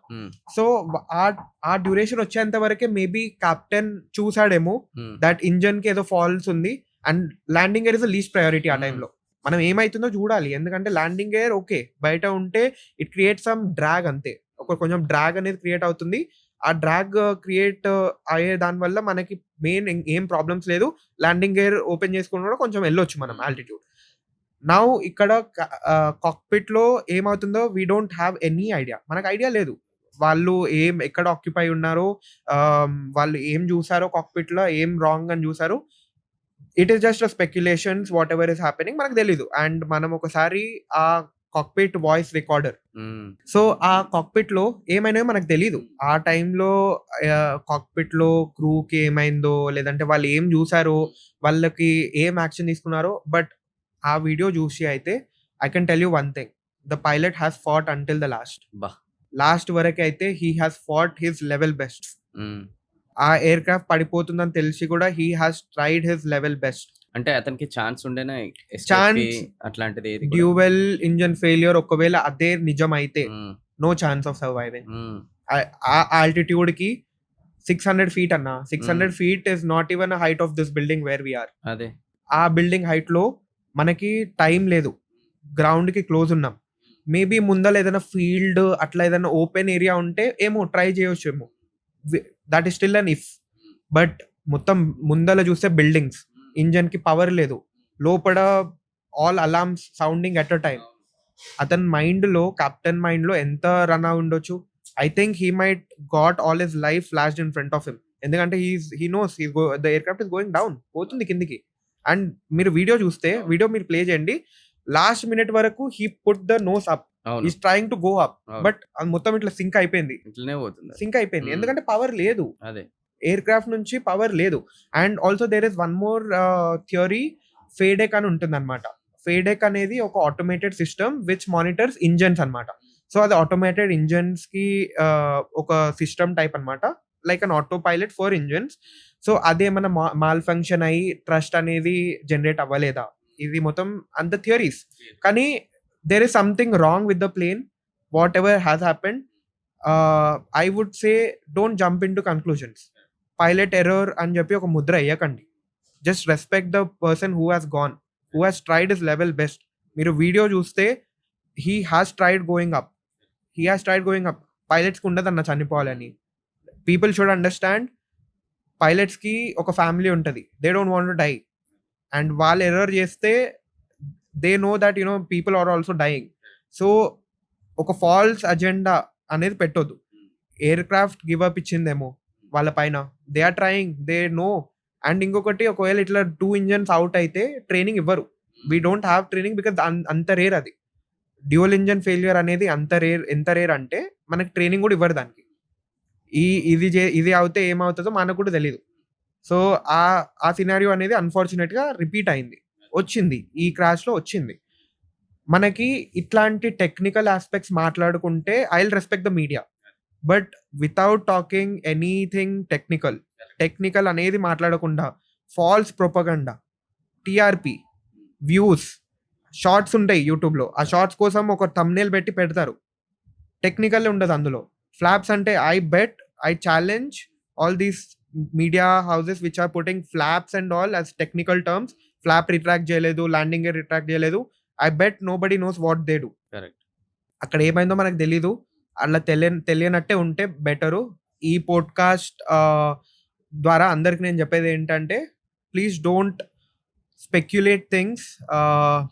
రెస్పెక్ట్ చేయండి ఎళ్ళిపోయినోళ్ళని. Let the authorities take care.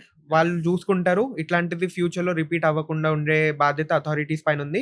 So let's just not speculate. I'm sorry if I'm sounding rude, but all these things are coming from my heart and with lot of pain.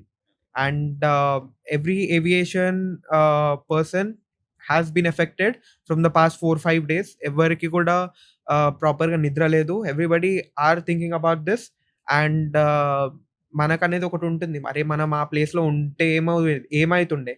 And ఆ ఒక విధానంగా మనం ఆలోచిస్తే I respect the pilot for trying how much ever he could last minute వరకి. And my deepest condolences to all the passengers and people on the ground, the medical students, cabin crew, all the pilots and their families. It's a very unfortunate situation, but future lo I expect these kind of things should not repeat. Right. అయితే ఇప్పుడు technical టర్మ్స్‌లో మనకేం జరుగుతుందో తెలియదు కాబట్టి, ఇప్పుడు దీన్ని whatever మన government కావచ్చు, ఏవియేషన్ డిపార్ట్మెంట్ కావచ్చు, ఎలాంటి యాక్షన్ తీసుకొని ఇన్వెస్టిగేషన్ చేస్తారు? నాకు ఒకటి వినిపిస్తుంది ఏంటి అనంటే, బ్లాక్ బాక్స్ గురించి అనమాట. అంటే అది one of the major important evidence and source అసలు ఎగ్జాక్ట్‌గా ఏం జరిగిందో తెలవడానికి అనమాట. అయితే వాట్ ఈస్ బ్లాక్ బాక్స్ అసలు? అండ్ దాని ద్వారా ఇప్పుడు నెక్స్ట్ వాటెవర్ మన ఏవియేషన్ డిపార్ట్మెంట్ ఏం తెలుసుకుంటుంది నెక్స్ట్? సో బ్లాక్ బాక్స్ అనేది అది బ్లాక్ బాక్స్ అంటారు. కానీ it's a bright orange colour ఒక సిస్టమ్ అన్నమాట ప్లేన్‌లో. సో అది దాని రెస్పాన్సిబిలిటీ ఏంటంటే, ప్లేన్‌లో ఉన్న ప్రతి కన్వర్జేషన్, కాక్‌పిట్‌లో ఉన్న ప్రతి కన్వర్జేషన్ అనేది ఇట్ విల్ రికార్డ్. అది రికార్డ్ అయిపోతుంది. అంటే మనం ఎయిర్‌క్రాఫ్ట్ నుంచి గ్రౌండ్‌తోన మాట్లాడిందే గాకుండా, అంటే ఏటీసీతో మాట్లాడిందే గాకుండా పైలట్స్ మాట్లాడుకున్నది కూడా రికార్డ్ అవుతుంది అందులో. అది ఒకటి ఉంటుంది. ప్లస్ ఆ బోయింగ్ 787లో there is a lot of external cameras అన్నమాట. అంటే ఎక్స్‌టర్నల్ కెమెరాస్ ఉంటాయి ఎంటర్‌టైన్‌మెంట్ టైప్‌కి ఫర్ పాసెంజర్స్. అంటే మనం కొంచెం లాంగ్ హాల్ ఎళ్తుంటే it has been considering as an entertainment. అంటే వ్యూస్ కనిపియడానికి. సో ఆ ఫుటేజ్ ఏదైతే ఉందో మొత్తం రికార్డ్ అవుతుంది. అండ్ ఫ్లైట్ డేటా, మొత్తం ఫ్లైట్ డేటా పారామీటర్స్ మొత్తం రికార్డ్ అవుతుంది. So that is a crucial evidence for every incident అంటే ఇప్పుడు అంటే మనం ప్లేన్ ఇంత స్మాష్ అయినా కూడా యాహ్! ఇవేం కావా వీటికి? దీనికేం గాదు. ఇది హ్మ్. చాలా స్ట్రాంగ్ అన్నమాట. హ్మ్. ఈ ఈ ఇది అనేది ఒక protected it's a metallic one. కొంచెం ప్రొటెక్టెడ్ ఉంటుందది. అండ్ ఎంత వైలెంట్‌గా క్రాష్ అయినా గాని there is lot of chance for black box to survive. And black box అనేది మెయిన్ టర్నింగ్ పాయింట్ మన ఎనీ ఇన్వెస్టిగేషన్‌కి. I hope the authorities tell what it is. ఎందుకంటే నేను ఇంకా కొంచెం జూసాను from other pilots who are telling this. అంటే some Hindi content creators వాళ్ళేమంటున్నారంటే, ఇది నాకు తెలీదు. నేను కొత్తగా నేర్చుకున్నాను నిన్న. దట్ ఇండియాలో లేదంటే ఎక్కడైనా గాని పైలట్ పైన బ్లేమ్ జేస్తే ఇన్స్యూరెన్స్ అనేది ఈజీగొస్తుంది. ఎందుకంటే every aircraft has insurance. And ఇప్పుడు ఎవరికైనా గాని లాస్ అనేది ఇప్పుడు అందరూ బిజినెస్ ప్రకారంగా జూసుకుంటే వాళ్ళు అయిపోయింది. సరే ఇప్పుడు నెక్స్ట్ ఏంటి? ఇన్స్యూరెన్స్. ఆ పైలట్ పైన బ్లేమ్ జేస్తే ఇన్స్యూరెన్స్ అనేది తొందర వస్తుంది అని జెప్పి ఒక థియరీ ఒక హిందీ కాంటెంట్ క్రియేటర్ నుంచి ఇన్నాను నేను. ఐ డోంట్ నో ఎంతవరకు నిజం ఇది. కానీ I hope the authorities tell what it is. And ఏదైతే అయిందో ఒకవేళ యాక్చువల్ ఇన్ఫర్మేషన్ బయటికొస్తే దాని ప్రకారం ఎయిర్‌క్రాఫ్ట్‌కి ఇన్స్‌పెక్షన్ చేయడం, ప్రాపర్ ఇన్స్‌పెక్షన్ చేయడం అండ్ డబుల్ చెక్ జేసుకోవడం, క్రాస్ చెక్ జేసుకోవడం. అంటే మనకు ఓకే. అవ్వచ్చు, కొంచెం ఖర్చవ్వచ్చు, కొంచెం డ్యూరేషన్ అవ్వచ్చు. But it is always safe to double check rather than just fly. So, that is what I suggest to everything. మనం అంత పెద్దగా గాదు. But what I feel is the safety needs to be improved. The way things should be handled. మనం కొంచెం ఎక్కువ attention బెట్టాలి చిన్న చిన్న థింగ్స్ గూడా. And I hope the authorities are competent enough in India. They will do what they have to. And we just need to wait for the final report from the black box. అసలు ఈ black box అనేది ఎట్లా పుట్టింది? అసలు ఎట్లా దీని importance ఎప్పుడు create అయింది? So usualగా అంటే sometimes when crashes happen, aviationలో it is a very well saying that learn from your mistakes, learn from other people's mistakes. యూజువల్‌గా మనం చేసిన తప్పులు మనం రిపీట్ చేయకుండా నేర్చుకో అంటాం. కానీ ఏవియేషన్‌లో ఎట్లా అంటే learn from others mistakes. So వేరే వాళ్ళ దగ్గర ఏమైనా ప్రాబ్లమ్ ఉంటే అంటే వాళ్ళు ఇప్పుడు నా ట్రైనింగ్‌లో నేను నేర్చుకున్నాను. ఎందుకంటే నేను ఒక్కడినే ట్రైన్ చేయలేదు. నాతో పాటు నా బ్యాచ్‌మేట్స్ వాళ్ళున్నారు. నాకన్నా ముందు వాళ్ళెళ్లి ఏదైనా మిస్టేక్ చేస్తే నేను నెక్స్ట్ ఆ మిస్టేక్ చేయకుండా నేను పాస్ అయిపోతాను. So that is what we learn in aviation. మనకి ట్రైనింగ్‌లోనే నేర్పిస్తారు. Learn from other people mistakes. So black box అనేది ఇక్కడ ఎట్లా అంటే ఎవరి మిస్టేక్ ఉన్నా లేకపోయినా కొన్ని టైమ్స్‌లో ఎవరు సర్వైవ్ అవ్వరు. లోపల ఏం జరిగిందో చెప్పడానికి ఎవరు సర్వైవ్ అవ్వరు. సో ఆ సర్వైవ్ అవ్వని సిట్యుయేషన్‌లో మనకి తెలవాలి. We need to know what happened inside. So that మనం ఫ్యూచర్‌లో అట్లాంటి ఒక ఇన్సిడెంట్‌ని అవాయిడ్ చేయొచ్చు.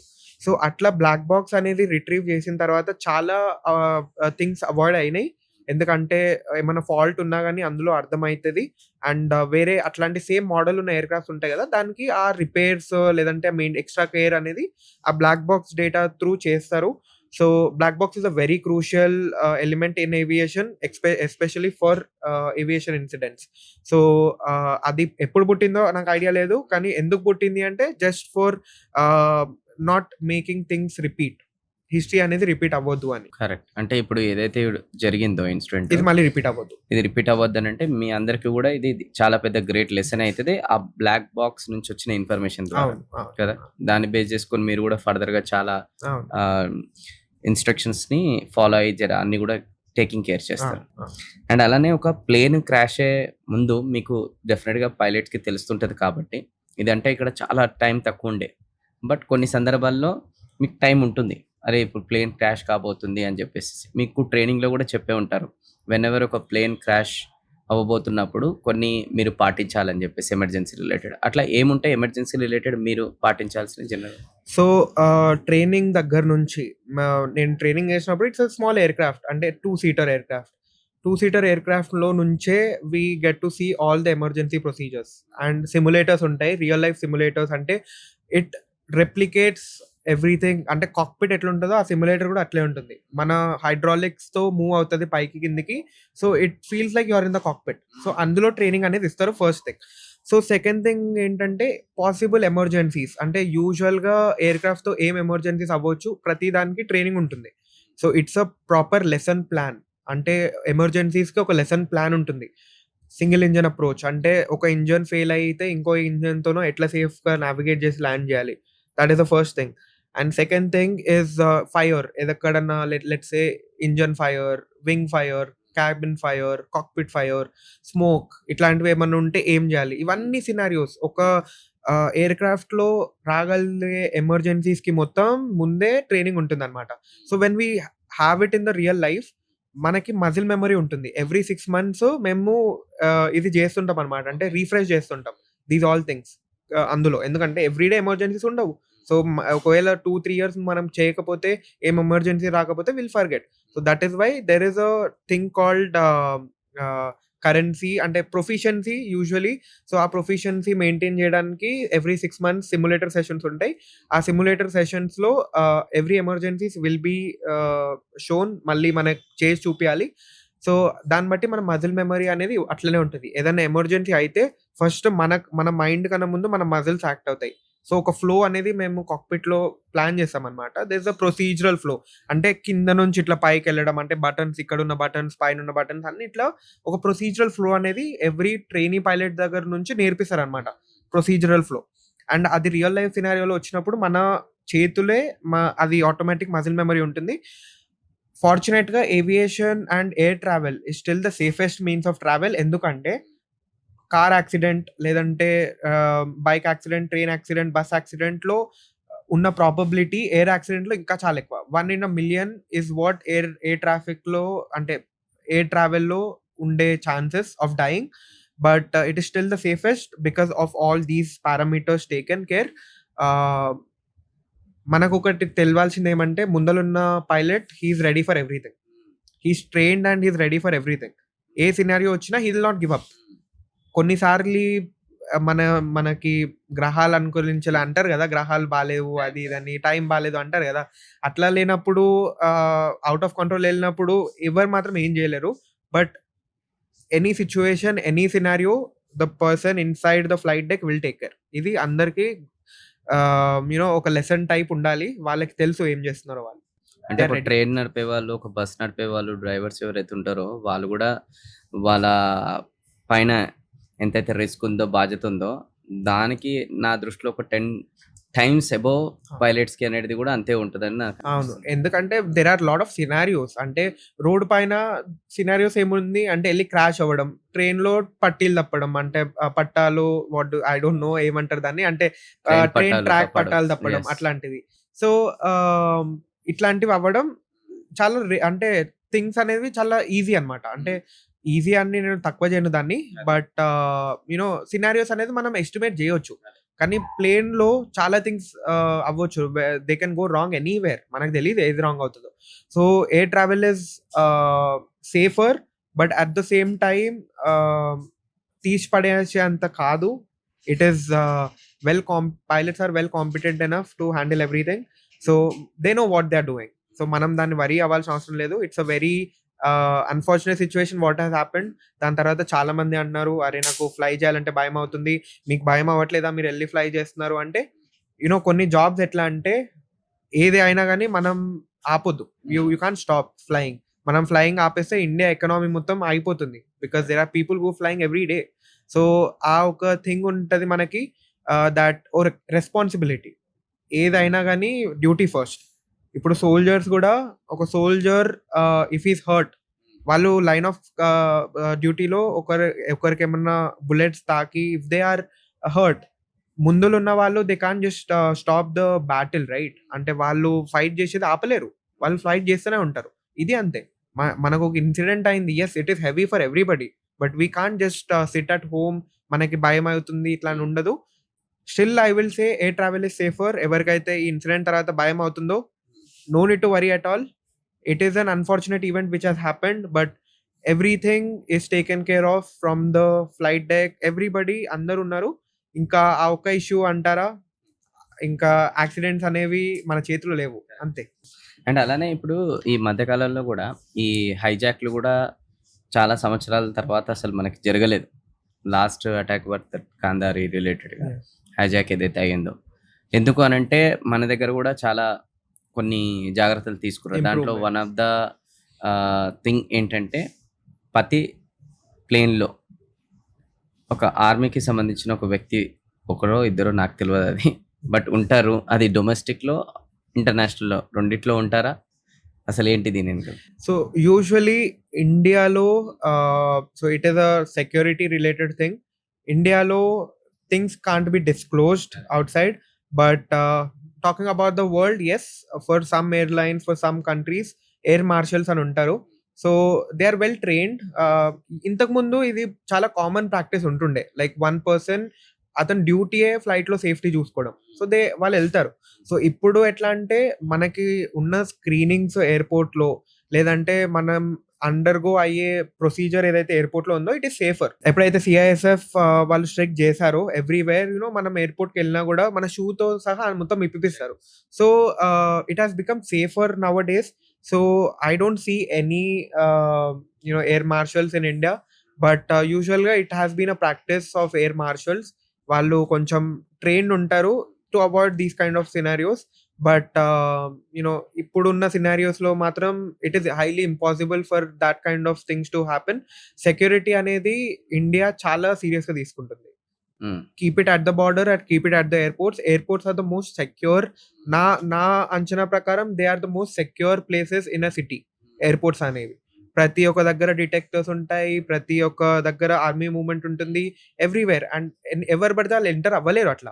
You have an airport entry permit. And ఆ ఎయిర్‌పోర్ట్ ఎంట్రీ పర్మిట్ ఇష్యూ చేయాలంటే బ్యాక్‌గ్రౌండ్ వెరిఫికేషన్ ఉంటుంది.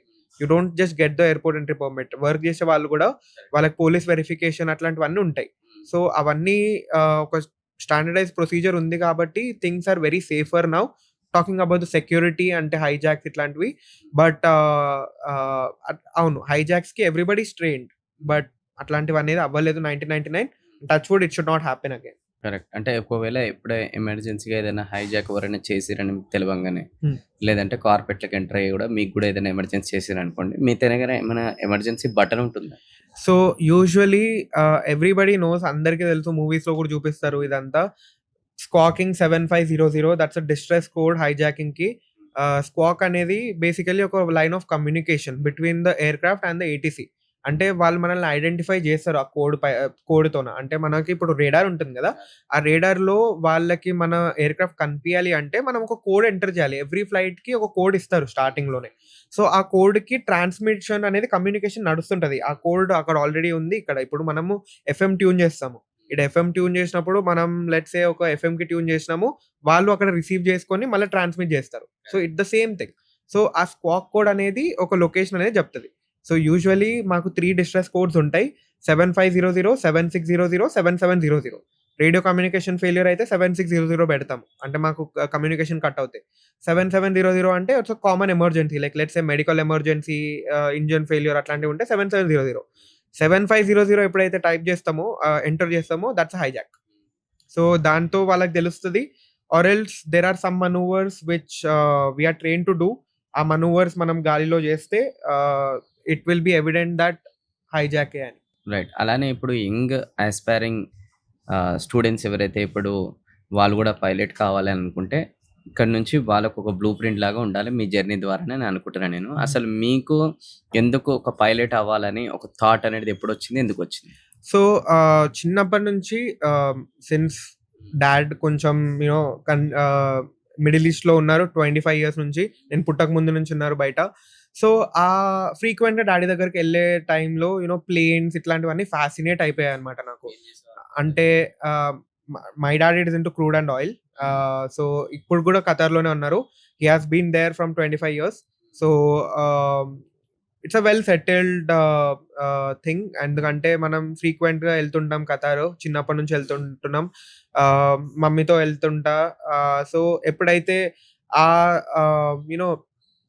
ప్లేన్‌లోకెళ్ళానో, నాకు ఊహ ఎప్పుడు తెలిసిందో నాకు తెలీదు. అంత ఐడియా లేదు. బట్ అప్పటినుంచి planes used to fascinate me. అక్కడికెళ్ళినా గూడా I used to tell to my dad, airport దగ్గరికెళ్దాం పప్పా, మనం ప్లేన్ చూద్దాము అని జెప్పి. అప్పుడు నా కోసం మా డాడీ ఎయిర్‌పోర్ట్‌కి పక్కలనే ఇల్లు తీసుకున్నారు. సో మేము టెర్రస్ ఎక్కితే ప్లేన్స్ కనిపిచ్చేవి. సో అట్లా కొంచెం ప్లేన్స్‌తో ఇంట్రెస్ట్ పెరిగింది. అండ్ అది ఇంట్రెస్ట్ ఉండే కానీ యూనో మనకున్న ఇప్పుడున్న కాంపిటీటివ్ వరల్డ్‌లో ఐఐటీ, నాకు గూడా ఆ ఆశ ఉండే ఐఐటీ అని జెప్పి. బట్ నాకు I was fortunate to learn many things.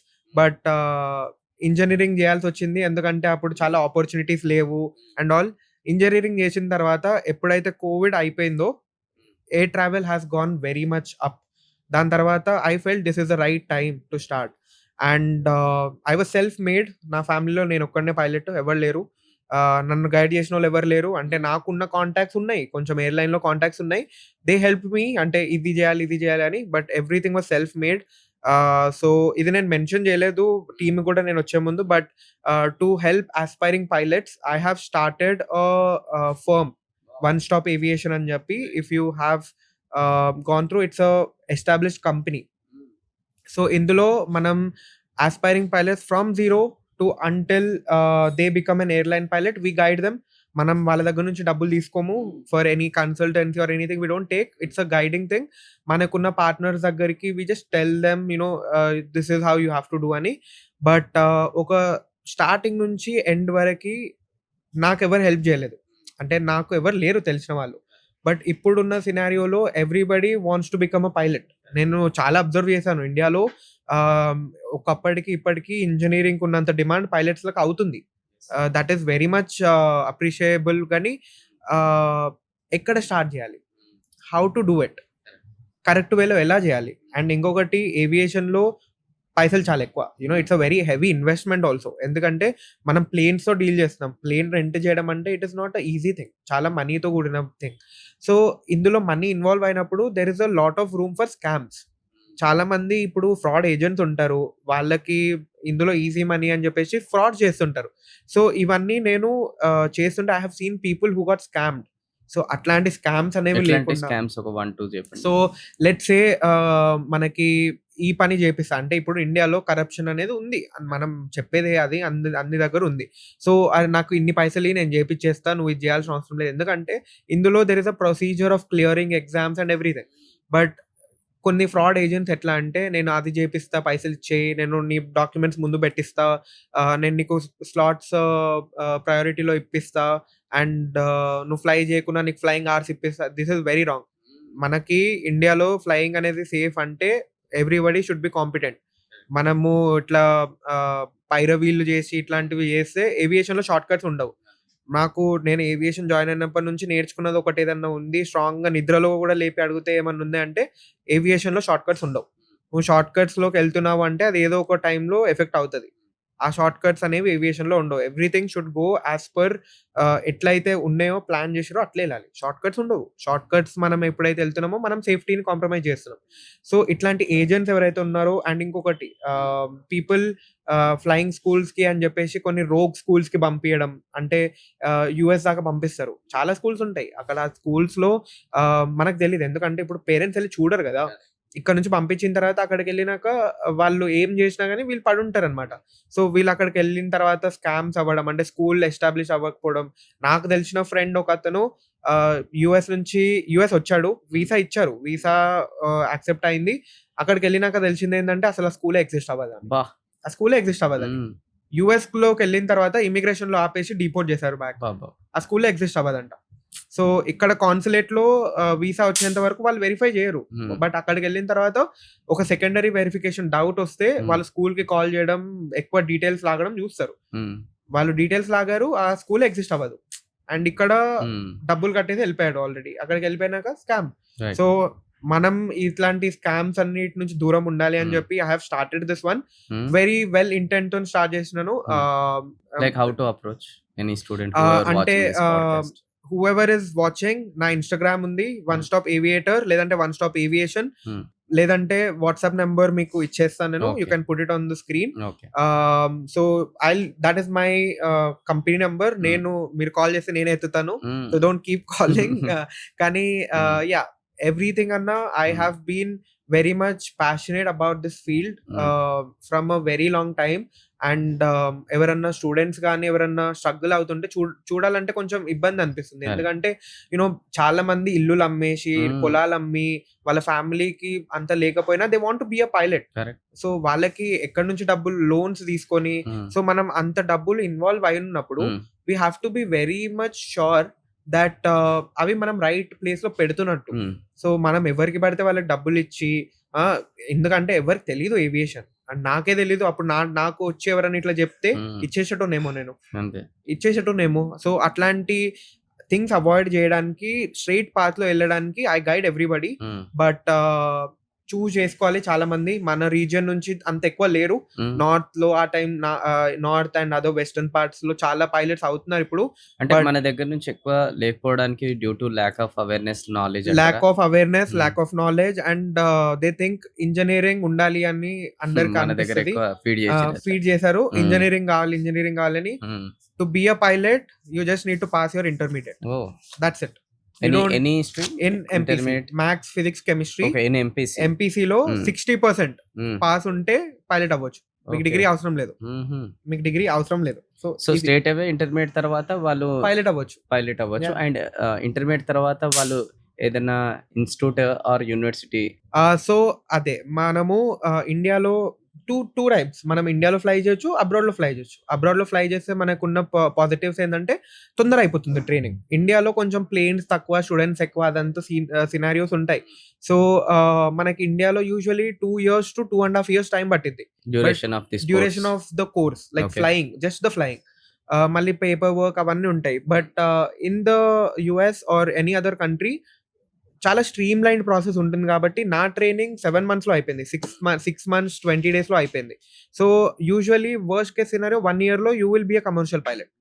యూఎస్‌లో ఫ్లయింగ్ స్పీడ్ అవన్నీ ఉంటాయి. మీరు అక్కడ సో, చేసారా? నేను యూఎస్‌లో హ్మ్. చేశానన్నమాట. ఎందుకంటే ఐ నో దట్ అక్కడ ఫాస్ట్ ఉంటుంది అని. కరెక్ట్. ఎందుకంటే నేను ఆల్రెడీ ఇంజినీరింగ్ చేశాను. జాబ్ లేదు. హుహు. అండ్ కజిన్స్ హుహు. ఉంటారు కదా! వచ్చి ఫ్యామిలీ ఫంక్షన్స్‌లో అడగడానికి ఇప్పుడు ఏం అప్రాక్స్ అక్కడ చేస్తున్నావు? ఎళ్లి చేయాలంటే ఖర్చు ఎంత అవుతుంది? సో, ఎక్కడ చేసినా గానీ టు బీ ఎ పైలట్ మనం 75 లాక్స్ ఖర్చు పెట్టుకోవాల్సిందే. ఇండియాలో చేసినా, అబ్రాడ్‌లో చేసినా. అబ్రాడ్‌లో చేస్తే కొంచెం లివింగ్ ఎక్కువ అవుతది. 80 లాక్స్ వరకు అవ్వచ్చు. But to being a pilot is an expensive thing. మళ్ళా ఎందుకంటే మనం అందులో గూడా సేఫ్ హ్యాండ్స్. సేఫ్ హ్యాండ్స్‌లోకెళ్ళాలి. ఇప్పుడు 75 లాక్స్ ఉన్నాయన్న. ఆ! ఒకరు రోగ్ ఏజెంట్స్‌కి మనం 75 లాక్స్ 75 లాక్ ఖర్చులో 1 లాక్ అని చూస్తాం మనం. ఎవరైనా 1 లాక్ అడిగిండ్రనుకోండి, ఆ 1 లాక్ అదే కదా అని ఇచ్చేస్తాం. ఎందుకంటే మనకు 75 ఫిగర్ కనిపిస్తుంది. మనకు 1 లాక్ కనిపియట్లేదు. ఆ 1 లాక్ రోగ్ ఏజెంట్‌కి ఇచ్చేస్తాం. వాడెళ్ళిపోతాడు. మనకి ఈ 1 లాక్ అనేది యాడ్ అవుతుంది ఖర్చులోకి. సో, ఇట్లా చాలా థింగ్స్ అవుతున్నాయి. I I urge everybody to not trust these rogue agents. And ఏదున్నా గాని స్ట్రెయిట్ ఫార్వర్డ్ వేలో ఎళ్ళండి. మనకి షార్ట్ కట్స్ వద్దు ఏవియేషన్‌లో. చాలా దగ్గర దరిద్రాలున్నాయి. ఏవియేషన్‌లోకి ఆ దరిద్రాన్ని తేవద్దు అని చెప్పి అందరికి చెప్తున్నాను. అండ్ ఇంకొకటి సెకండ్ థింగ్ ఏంటంటే ఎగ్జామ్స్ ఏవైతే క్లియర్ చేయాలో ఆ ఎగ్జామ్స్‌కి ఆహ్, ఎ కోచింగ్ ఇన్‌స్టిట్యూట్స్ ఉన్నాయి. చాలా కోచింగ్ ఇన్‌స్టిట్యూట్స్ ఉన్నాయి. మనం ఏది అంటే చూజ్ మళ్ళా చేసుకున్నాం. యూనివర్సిటీ కాకుండా మళ్ళా కోచింగ్ సో, ఇన్‌స్టిట్యూట్. ఇది యూనివర్సిటీస్ కాదు. So, this hmm. Is a flying school అన్నమాట. Flying school. మనం యూనివర్సిటీ అనేది ఏమి ఉండదు. యూనివర్సిటీ అనేది ఉండదు. ఓకే. ఫ్లయింగ్ స్కూల్స్ ఉంటాయి. ఓకే. ఇన్‌స్టిట్యూట్స్ ఉంటాయి. సో, ఇన్‌స్టిట్యూట్స్‌లో ఫ్లయింగ్ ఏందంటే schools recognised by. Recognised by DGCA. Okay.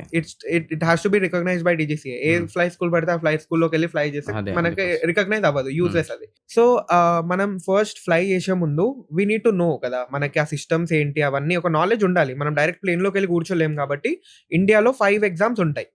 It's a government run exams every month నడుస్తుంటాయి. సో, ఆ ఎగ్జామ్స్‌కి ప్రిపేర్ అవ్వాలి అంటే కోచింగ్ తీసుకోవాలి. సో, యూజువల్లీ 3-4 మంత్స్ కోచింగ్ ఉంటుంది. సో, నా దగ్గర all around India I do have some independent instructors. అంటే ఎవరైతే ఎయిర్‌లైన్‌లో పనిచేస్తున్నారో, ఎవరైతే ఇట్లా ఎంటిటీస్ కాదు, బ్రోకరిజమ్స్ కాదు, ఇట్లాంటివి ఏవి జెయ్యరో, వాళ్ళు జస్ట్ ఫ్లై చేస్తారు, నాలెడ్జ్ పంచుతారు. So, they teach. సో, అట్లాంటి వాళ్ళతో కనెక్ట్ జేయడం, వాళ్ళ దగ్గరికెళ్లి కనెక్ట్ జేయడం, చాలా నామినల్ ఫీస్‌లో వాళ్ళకి సబ్జెక్ట్ అనేది ఎక్స్‌ప్లెయిన్ జేయడం, వాళ్ళ ఎగ్జామ్స్ క్లియర్ జేపియడం. ఇదంతా అయిపోయిన తర్వాత వాళ్ళని యూఎస్ లేదంటే ఇండియాలో ఎక్కడ కావాలంటే అక్కడ ఫ్లైట్ స్కూల్‌లో జాయిన్ జేపియడం. Everything we take care. And మళ్ళీ ఇక్కడ పేపర్ వర్క్ గాని, ఎందుకంటే యూజువల్లీ పేపర్ వర్క్ చాలా ఎక్కువుంటది ఇందులో. మనం ఎవ్రీథింగ్ ఏదైతే చేస్తున్నామో డాక్యుమెంట్ ఉండాలి. ఎందుకంటే వాట్ ఈస్ ప్రూఫ్? మనం ఫ్లై చేసామని ప్రూఫ్ ఏంటి? So, everything is documented. So, ఆ డాక్యుమెంటేషన్ అనేది ప్రాపర్‌గా లేకపోతే మనం ఫ్లై చేసింది వేస్ట్ అవుతది. సో, డాక్యుమెంటేషన్ గైడెన్స్ కానీ ఇయన్నిటికి నాకొచ్చే ఫీజ్ ఏం లేదు. నాది ఏంటంటే when I connect to people ఒక నెట్వర్కింగ్ అనేది ఏర్పడుతదిక్కడ. ఒక నెట్వర్కింగ్ ఏర్పడుతుంది. అండ్ ఎవరైతే పైలట్స్ ఇప్పుడు నెక్స్ట్ జనరేషన్ పైలట్స్ ఉన్నారో they will know the right way to do it. ఎందుకంటే వాళ్ళకి సగం సగం నాలెడ్జ్‌తోని చేస్తే ఒక దగ్గరకొచ్చినాక ఆగిపోతారు. వాళ్ళ వాళ్ళ time waste, parents money waste. So ఆ ఒక థింగ్తోన దిస్ హ్యాస్ స్టార్టెడ్. ఎవరైనా రీచ్ అవుట్ అయితే I will take it personally and explain them. But yeah, అయితే ఇప్పుడు అనుకుందాం వాళ్ళు కోర్స్ అనేది కంప్లీట్ చేస్తారని అనుకుందాం. వాళ్ళు పాస్ కూడా అయ్యారని అనుకుందాం. అండ్ దాని తర్వాత నెక్స్ట్ వాళ్ళు ఆపర్చునిటీస్ ఉన్నాయి అని చెప్పేసి ఎలా తెలుస్తుంది? అండ్ దాని తర్వాత ఇంటర్వ్యూ ప్రొసీజర్ కూడా ఎలా ఉంటుంది? ఫర్దర్ సినారియో అన్న, ఇప్పుడు నెక్స్ట్ 10 ఇయర్స్లో ఇండియాకి అట్లీస్ట్ 10,000 పైలట్స్ కావాలి. అంత రిక్వైర్మెంట్ ఉంది. Huge demand. ఇది రైట్ టైం. ఎవరన్నా చేయాలనుకుంటే this is right time. And vacancies అంటారా, ఎవ్రీ ఇయర్ వస్తాయి. Every airline gives at least 4 vacancies. ఆ 4 వేకెన్సీస్లో 300-400 పైలట్స్ తీసుకుంటారు వాళ్ళు. So vacancies, ample amount of opportunities. ఇప్పుడు ఎట్లా అంటే డిమాండ్ ఎక్కువ ఉంది, సప్లై తక్కువ ఉంది, పైలట్స్ లేరు, ఇంకా కావాలి పైలట్స్. సో ఎయిర్లైన్స్ అనే వేకెన్సీస్ ఉన్నాయి. ఏదైతే జాబ్స్ ఉంటాయో డైరెక్ట్ ఎయిర్లైన్ ఓపెన్ చేస్తుంది. అంటే ఇట్లా హైరింగ్ ఏజెన్సీలు, మళ్ళీ ఇది కూడా ఇంకొక స్కామ్ అనమాట. నేను జాబ్ ఇప్పిస్తా అని చెప్పి వాళ్ళు కూడా డబ్బులు తీసుకుంటారు. సో దీస్ ఆల్, ఇవన్నీ కాకుండా ఎయిర్లైన్ డైరెక్ట్ కమ్యూనికేట్ చేసుకుంటూ వేకెన్సీస్ రిలీజ్ చేస్తుంది. You can apply and exams ఉంటుంది. ఆబ్వియస్లీ ఒక ఎంట్రన్స్ ఎగ్జామ్ టైప్ ఉంటుంది. ఆప్టిట్యూడ్ అండ్ ఎవ్రీథింగ్ టెస్ట్ చేస్తారు. అది అయిపోయిన తర్వాత ఇంటర్వ్యూ అండ్ దెన్ మెడికల్స్. ఇంకొకటి, పైలట్ అవ్వాలంటే మెడికలీ ఫిట్ ఉండాలి. You have to be fit. మన ఫుల్ బాడీలో ఏ ఒక్క కూడా తేడా ఉండొద్దు. Everything should B proper. Every 1 yearకి మేము మెడికల్స్ ఇవ్వాలి. సో ఆ మెడికల్స్ అనేది చాలా రిగరస్ ఉంటాయి. సో దట్ ఈస్ ఆ పాయింట్ మర్చిపోయాను నేను. Yeah. అండ్ అలానే ఇప్పుడు వాళ్ళు అనుకుందాం ఏదో ఒక కంపెనీకి సెలెక్ట్ అయ్యారని అనుకుందాం. సో బేసిక్ సాలరీ అనేది డొమెస్టిక్ ఎవరైతే ఫ్లై చేస్తారు కదా వాళ్ళకి ఎంత ఉంటుంది? సో యూజువలీ అన్న డొమెస్టిక్, ఇంటర్నేషనల్ అనేది ఉండదు.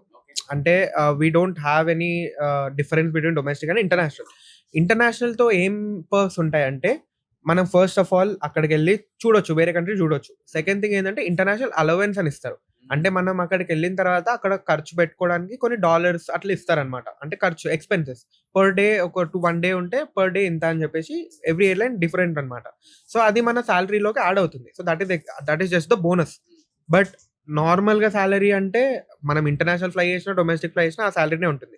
ఉంటది కానీ ఇట్లా ఏమైనా రూల్ ఉంటుందా? లైక్ మినిమం ఇన్ని డొమెస్టిక్ ఫ్లై చేసిన తర్వాతనే ఇంటర్నేషనల్ ఫ్లై చేయాలని? లేదు, అంటే ఒకప్పుడు ఉంటుండే. బట్ ఇప్పుడు ఉన్న సినారియోస్ కి అదేం లేదు. ఎందుకంటే మనతో ఎక్స్పీరియన్స్డ్ కెప్టెన్ ఉంటారు కాబట్టి you don't need to worry about it. But usually 25 hours minimum చేయాలి.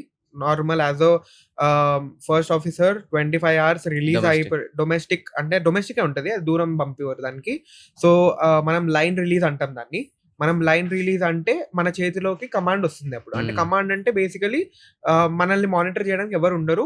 మనం జస్ట్ అండ్ కాక్పిట్. మనం ఆ 25 hours అయ్యే లోపల మనం ఇద్దరు ఫ్లై చేస్తుంటే మనం వెనకాల చూసి వాళ్ళని అబ్జర్వ్ చేయాలి. దాని తర్వాత మన వెనకాల ఒక ఎవాల్యుయేటర్ ఉంటారు. మనం వెళ్ళి ఫ్లై చేస్తుంటే వాళ్ళు మనల్ని ఎవాల్యుయేట్ చేస్తుంటారు. మళ్ళీ తర్వాత లాస్ట్ కి రిలీజ్ చేసే ముందు ఒక ట్రైనింగ్ కెప్టెన్, మన ఎవరైతే కెప్టెన్ సుమేత్ ఉన్నారో, he was a commander. So he had the authority to test new people. So ఎట్లా అంటే he will take an exam, check type తీసుకుంటారు. లైన్ ట్రైనింగ్ కెప్టెన్స్ అనమాట. వాళ్ళు చెక్స్ తీసుకుంటారు. ఒక ఫ్లైట్ మొత్తం మనం ఫ్లై చేసి వాళ్ళకి చూపించాలి. వాళ్ళు మనం ఎవ్రీథింగ్ ప్రాపర్ చేసినాము అంటే మన లాగ్ బుక్ లో సైన్ చేసేసి they will tell he's line released. అప్పుడు మనల్ని మానిటర్ చేయడానికి ఎవరు ఉండరు. డైరెక్ట్ మనం నార్మల్ పైలట్ లాగా వెళ్ళి ఫ్లై చేయొచ్చు. దాని తర్వాత international, domestic, what ever it is, వాళ్ళు ఇస్తారనమాట. So it depends upon airline to airline. Salary basic. So okay, basic.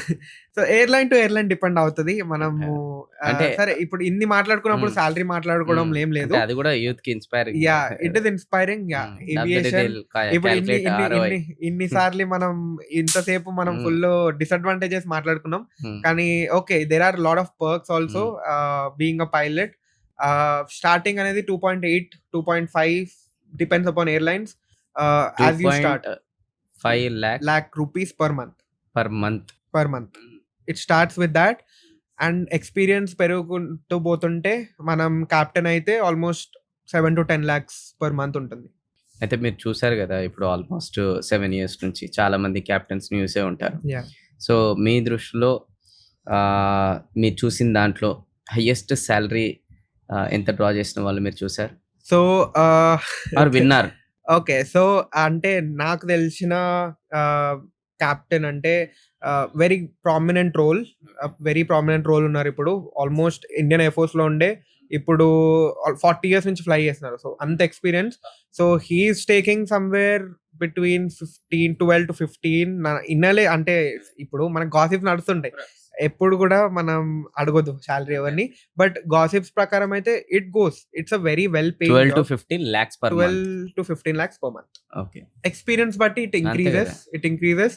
But అంటే యూజువల్లీ తెలియాలి ఇప్పుడు ఎవరైతే యూత్ కూడా ఇందులో బేసిక్ స్టార్ట్ అయ్యి వీళ్ళు కనుక బెస్ట్ ఇస్తే, అలానే వీళ్ళు నెంబర్ ఆఫ్ ఇయర్స్ పాస్ అయితే వీళ్ళకి ఎంత కెరియర్ వరకు ఉంటుందని కూడా తెలియాలని అవును నేను అవును. సో అడుగుతున్నా. మన ఇందులో మన ఎక్స్పీరియన్స్ బట్టే ఉంటుంది. Everything related to our experience only.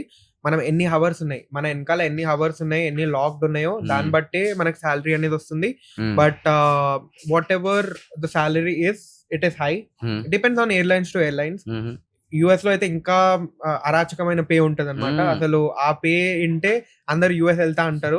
But అంత ఈజీ కాదు యుఎస్ లో పైలట్ అవ్వడం. అప్రాక్స్ ఎంత ఉంటుంది పర్ So, మంత్ వాళ్ళకి అక్కడ బేసిక్ యుఎస్ లో somewhere between starting salary around 12 lakhs ఉంటుంది per month starting. So US లో చాలా అరాచకమైన పే ఉంటుంది. But here in India on an average 2.5 అనుకోవచ్చు మనం starting as when you start.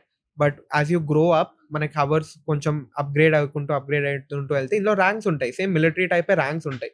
So first when we start it is a junior first officer నుంచి 500 hours log అయినాక first officer, తర్వాత 1500 అయిపోయిన తర్వాత you will be a senior first officer. దాని తర్వాత మనం కమాండ్ అప్గ్రేడ్ కి పెట్టుకుంటే కెప్టెన్ అవుతాం. కెప్టెన్ తర్వాత కమాండర్. అంటే జూనియర్ ఆఫీసర్ నుంచి కెప్టెన్ కావడానికి అప్రాక్స్ ఒక 7 to 10 years పట్టింది. 7 to 10 years పడుతుంది. ఓకే. అంతే పేషెన్సీ కూడా ఉండాలి. Yeah, patient. అయితే అలానే ఒక మంచి సక్సెస్ఫుల్ పైలట్ అవ్వడానికి ఎవరైతే ఇప్పుడు జెన్జీ, ఎవరైతే యూత్ ఇప్పుడు చూస్తున్నారో వాళ్ళకి ఎలాంటి మైండ్ సెట్ అండ్ క్వాలిటీస్ అనేది ఉండాలి వాళ్ళ లోపల? ఫస్ట్ ఎందుకంటే ఒక negative mindset or negative bad habits ఇలాంటివన్నీ వాడు పెట్టుకొని నేను ఒక పైలట్ అవ్వాలి, సక్సెస్ఫుల్ పైలట్ కావాలంటే కాదు కదా. So he need to compromise or she need to compromise few things కదా. మీరు కూడా మీకు ఎంతో ఉంటాయి, బట్ ఈ గోల్ కోసం కొన్ని కాంప్రమైజ్ చేసుకున్నారు కదా, దాని రిలేటెడ్. సో ఫస్ట్ థింగ్ అదే సెట్, మెడికలీ ఫిట్ ఉండాలి. మనం ఎట్లాంటి you know I don't want to point out all the sensitive things, but as per regulations మాట్లాడితే narcotics is not at all entertained in this field. కొంచెం కూడా detect అవుతే you're going to land in trouble. యూజువల్గా కూడా ట్రబులే, but ఈ field లో there is no room for narcotics. And second thing, alcohol పైన లిమిటేషన్ ఉంటుంది మనకి వెన్ యూ ఫ్లై. సో మనం ఎట్లా అంటే పైలట్ అనేది ఒక జాబ్ కాదు, this is a responsibility and it's a life style. మనం ఏ పైలట్ ని చూసినా కానీ he thinks different, his life style is different, his way of living is different. ఇప్పుడు నాకు మా ఫ్రెండ్స్ తో హ్యాంగ్ అవుట్ అవ్వడంటే చాలా ఇష్టం ఉంటుండే. అంటే మేము మా ఫ్రెండ్స్ తో ఎవరన్నా, ఇప్పుడు నేను ఇంతకుముందు దుబాయ్లో ఉంటుండే, హైదరాబాద్ వస్తున్నప్పుడు మా ఫ్రెండ్స్ ని కలవాలంటే ఇట్లా ఒక అడ్డా ఉంటుండే మాకు, అడ్డా దగ్గరికి వెళ్ళి మాట్లాడుకుంటూ అట్లాంటిది ఉంటుండే. బట్ ఇప్పుడు after I have these 3 stripes on me, it's a responsibility. అదే అది కూడా అర్థం అనుకున్నాను. అసలు ఈ stripes this is a commercial pilot. 3 ఉంటే కమర్షియల్ పైలట్ అన్నమాట. ఓకే. అండ్ ఇంకోటి కొన్ని స్టార్ బ్యాచెస్ కూడా కొంతమంది అంటే ఎయిర్లైన్ టు ఎయిర్లైన్ డిఫర్ అవుతుంది, కానీ 3 ఉంటే it's a commercial pilot. Commercial pilot. Yeah. అలానే కెప్టెన్ కి ఎలా ఉంటుంది? 4 ఉంటాయి. 4 ఉంటాయి. ఇంకా ఏదైనా ఉంటుందా డిఫరెన్స్? ఇంకా అంతే, ఇంకా 4 ఉంటది. ఫస్ట్ 1 అంటే స్టూడెంట్ పైలట్ అన్నమాట, 2 అంటే ప్రైవేట్ పైలట్, 3 అంటే కమర్షియల్ పైలట్, 4 అంటే కెప్టెన్, అంటే ATPL అంటాం మేము. సో కెప్టెన్ అన్నమాట, బ్యాచ్. సో ఈ బ్యాచ్ అనేది ఇది నేను ట్రైనింగ్ టైమ్ లో నుంచి ఉన్నది. I don't wanted to wear anything else. అందుకే this has been my first badge. ఇది ఎప్పుడు ఇస్తారంటే అందరికి ఇవ్వరు, సోలో చేస్తేనే వస్తుంది badge. So first time when you go solo this badge will be given. And దీనికి ఒక స్టోరీ ఉంది, ఇఫ్ యూ హ్యావ్ టైమ్ అంటే. సో ఆ సోలో టైంలో నేను సోలో అంటే బేసికలీ మనకి కొంచెం ట్రైనింగ్ ఇచ్చిన తర్వాత కంట్రోల్స్ మొత్తం మన చేతిలోనే ఉంటాయి, మన పక్కన ఎవరు కూర్చోరు, మనం ఫ్లై చేస్తాం.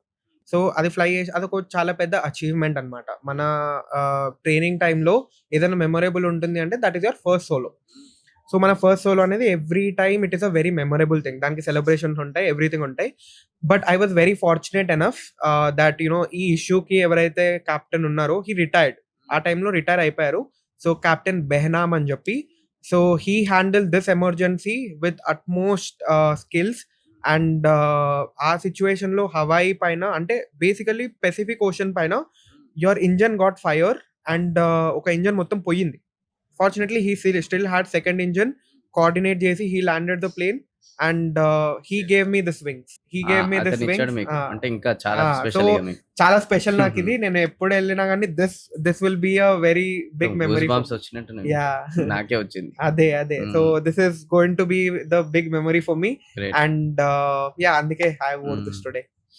అయితే ఇప్పుడు మైండ్ సెట్ గురించి మనం మాట్లాడుతున్నాం ఇందులో. ఇంకా ఎలాంటి మైండ్ సెట్ వాళ్ళకు ఉండాలి? డిసిప్లిన్ సో అట్లాంటిది. It should be a life style.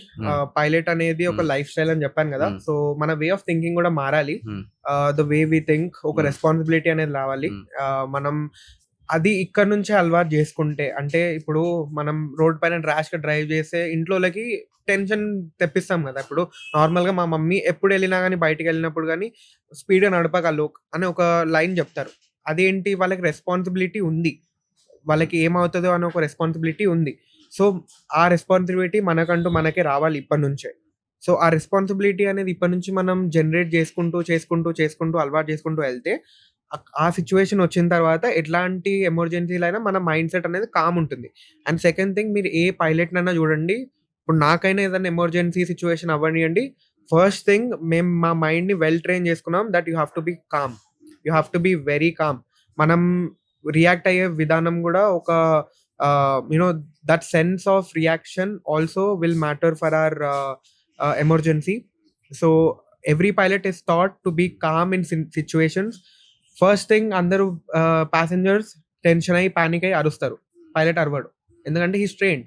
So all these things will add up. మనం ఇప్పటి నుంచే ఇవన్నీ కామ్గా ఉండడం, ఒక లైఫ్ స్టైల్ అనేది ప్రాపర్ లైఫ్ స్టైల్ అంటే హెల్తీగా తినడం, మంచిగా ఉండడం, యూనో మన హెల్త్ని చూసుకోవడం, ఇట్లాంటివన్నీ ఉంటే ఫ్యూచర్కి వెళ్ళిన తర్వాత it will B very much easy. So ఆ మైండ్ సెట్ అనేది it should be completely change. Right. And అలానే ఫైనల్గా మీరు ప్యాసింజర్స్ ఎవరైతే ఇప్పుడు ట్రావెల్ చేస్తారో ఫ్లైట్లో, బీయింగ్ ఏ పైలట్ మీకు చాలాసార్లు అనిపించుండొచ్చు, అరే ఈ బేసిక్ రూల్ కూడా వీళ్ళు ఫాలో కాకపోతే ఎట్లా అని చెప్పేసి మీకు అనిపించుండొచ్చు. ఎగ్జాంపుల్ చెప్తాను నేను, మొబైల్ ఫ్లైట్ మోడ్ అనేది పెట్టుకోవాలి. ఓకే, బట్ చాలా మటుకు ఒక్కసారి ఫ్లైట్లో ఎక్కిన తర్వాత ఫ్లైట్ టేక్ ఆఫ్ అవుతుంటే అండ్ అయిన తర్వాత కూడా మ్యాక్సిమం ఫ్లైట్ మోడ్ అనేది పెట్టుకోరు అనమాట. ఎందుకంటే దాన్ని నెగ్లిజెన్స్ యాటిట్యూడ్ అనేది ఎక్కువ ఉంది మన దగ్గర. అసలు ఎందుకు ఫ్లైట్ మోడ్లో పెట్టుకోవాలి? అండ్ ఇదే కాకుండా కూడా కొన్ని బేసిక్ రూల్స్ ఉంటాయి కదా, ఆ బేసిక్ రూల్స్ కూడా ఎందుకు పాటించాలి? And being a passenger also how they should feel responsible. Okay, so yes, flight మోడ్లో పెట్టాలి అని చెప్తారు. దట్ ఈస్ బికాస్ పొటెన్షియల్, ఫోన్స్కి చాలా పొటెన్షియల్ ఉంటుంది to disrupt the communication between the cockpit and the ground. So ఆ డిస్రప్షన్కి అవాయిడ్ చేయడానికి everybody and every cabin crew చెప్పేది ఏంటంటే ఫ్లైట్ మోడ్లో పెట్టుకోండి అని. బట్ ఇప్పుడున్న అడ్వాన్స్ సిస్టమ్స్కి it's just a probable thing, అంటే అవ్వచ్చు. అందుకే ఎవ్రీబడి, అందరికీ క్యాబిన్ క్రూ కానీ ఎవరన్నా కానీ చెప్పేది ఏంటంటే మీరు దీన్ని ఫ్లైట్ మోడ్లో పెట్టాలి. బట్ పెట్టరు, I know that is not happening.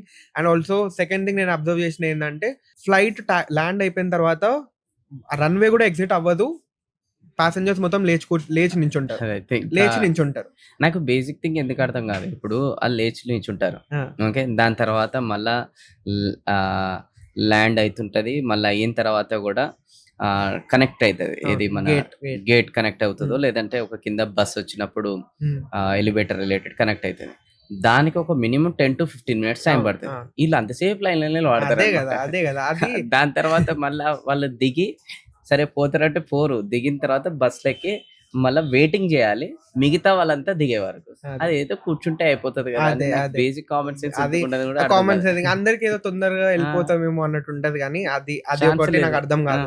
Second thing, you know critical phases అని చెప్పాను కదా, ఆ టైంలో లేచి వాష్రూమ్కి వెళ్ళడం, అంటే టేక్ ఆఫ్ టైంలో వాష్రూమ్కి వెళ్ళడం, ప్లేన్ ఇన్వర్టెడ్ ఉంటుంది, అంటే ప్లేన్ కొంచెం యాంగిల్లో ఉంటుంది, యుల్ ఫాల్ డౌన్.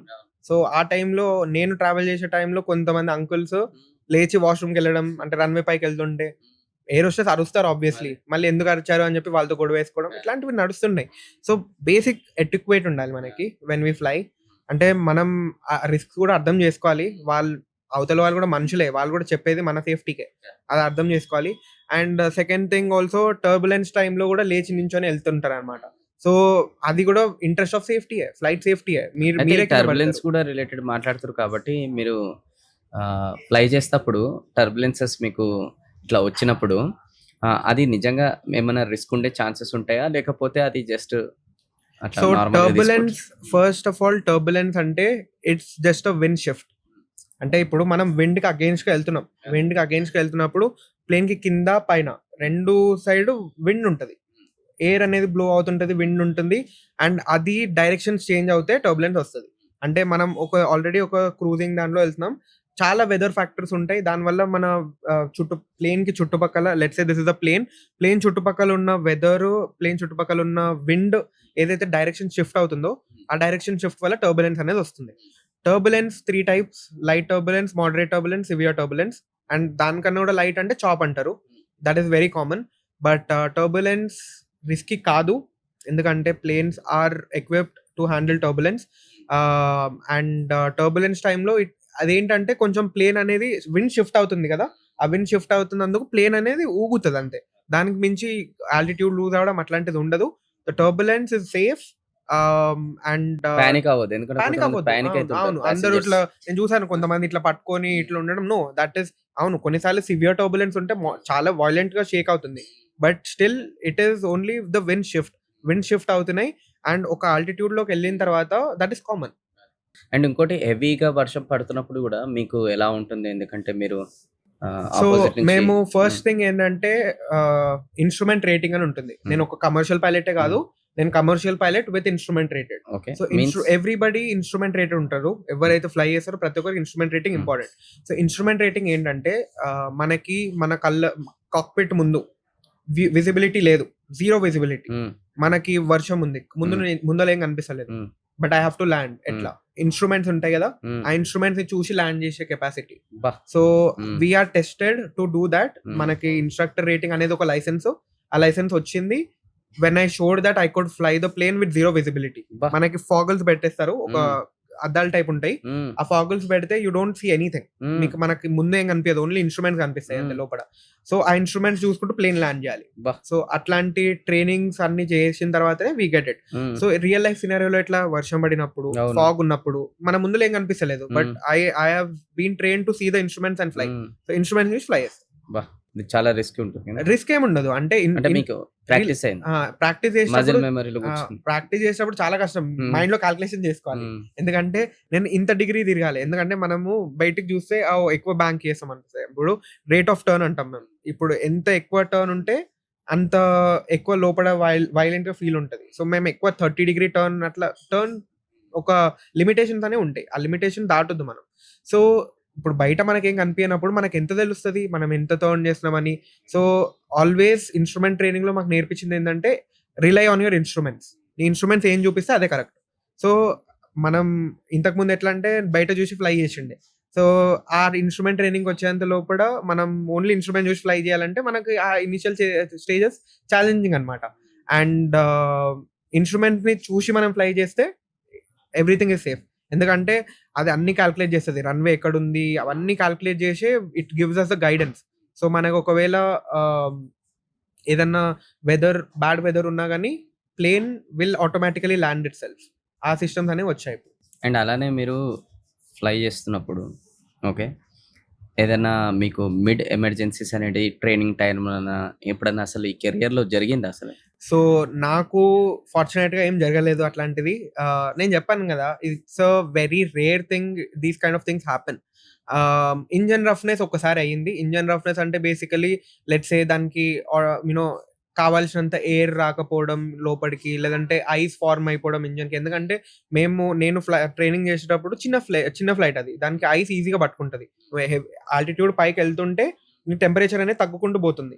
నేను 9500 ఫీట్‌కెళ్ళిన తర్వాత ఒక దగ్గర ఐస్ టైప్ ఫార్మ్ అయిందన్నమాట. సో, ఐస్ ఫార్మ్ అయినప్పుడు ఏమైతదంటే ఇంజిన్ కొంచెం తిరగడం స్లో చేస్తది. ఆ స్లోకి కొంచెం పానిక్ అయ్యాను నేను. But it's a carb ice. Carb ice అంటాం దాన్ని మేము. It's a standard procedure. Just ఒక లోపల కార్బ్ హీట్ అని ఉంటుంది. కార్బ్ హీట్‌ని పుల్ చేస్తే ఆ ఐస్ అనేది మెల్ట్ అయిపోతుంది.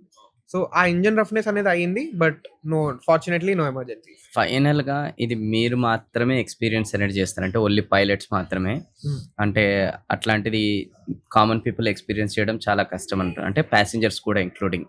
అదేంటి అనంటే భూమి పైన కొన్ని బ్యూటీస్ అనేటివి ఉంటాయి. సముద్రం లోపల కొన్ని బ్యూటీస్ అనేది ఉంటాయి. ఆకాశంలో కొన్ని బ్యూటీస్ అనేది ఉంటాయి. అట్లా మీరు ఫ్లై చేస్తున్నప్పుడు అలాంటి నేచర్‌తో కూడుకున్న బ్యూటీస్ అనేది మీరు ఏం చూసారు? ఆ ఎక్స్‌పీరియన్స్ ఎలా ఉంటదసలు? ఓకే. సో, ఇప్పుడు వ్యూస్ అంటే I would say it is one of the best office views. ఒక రకంగా చెప్పాలంటే యూ షుడ్ హావ్ కొన్ని వ్యూస్ అనేది చెప్పలేము. అంటే ఇప్పుడు మనం ఫోన్‌లో కూడా రికార్డ్ చేస్తే మన కళ్ళకి కనిపించేవి చెప్పలేం. Sunset time is my favourite time to fly. ఆ టైంలో ఉండే colours any time is my favourite.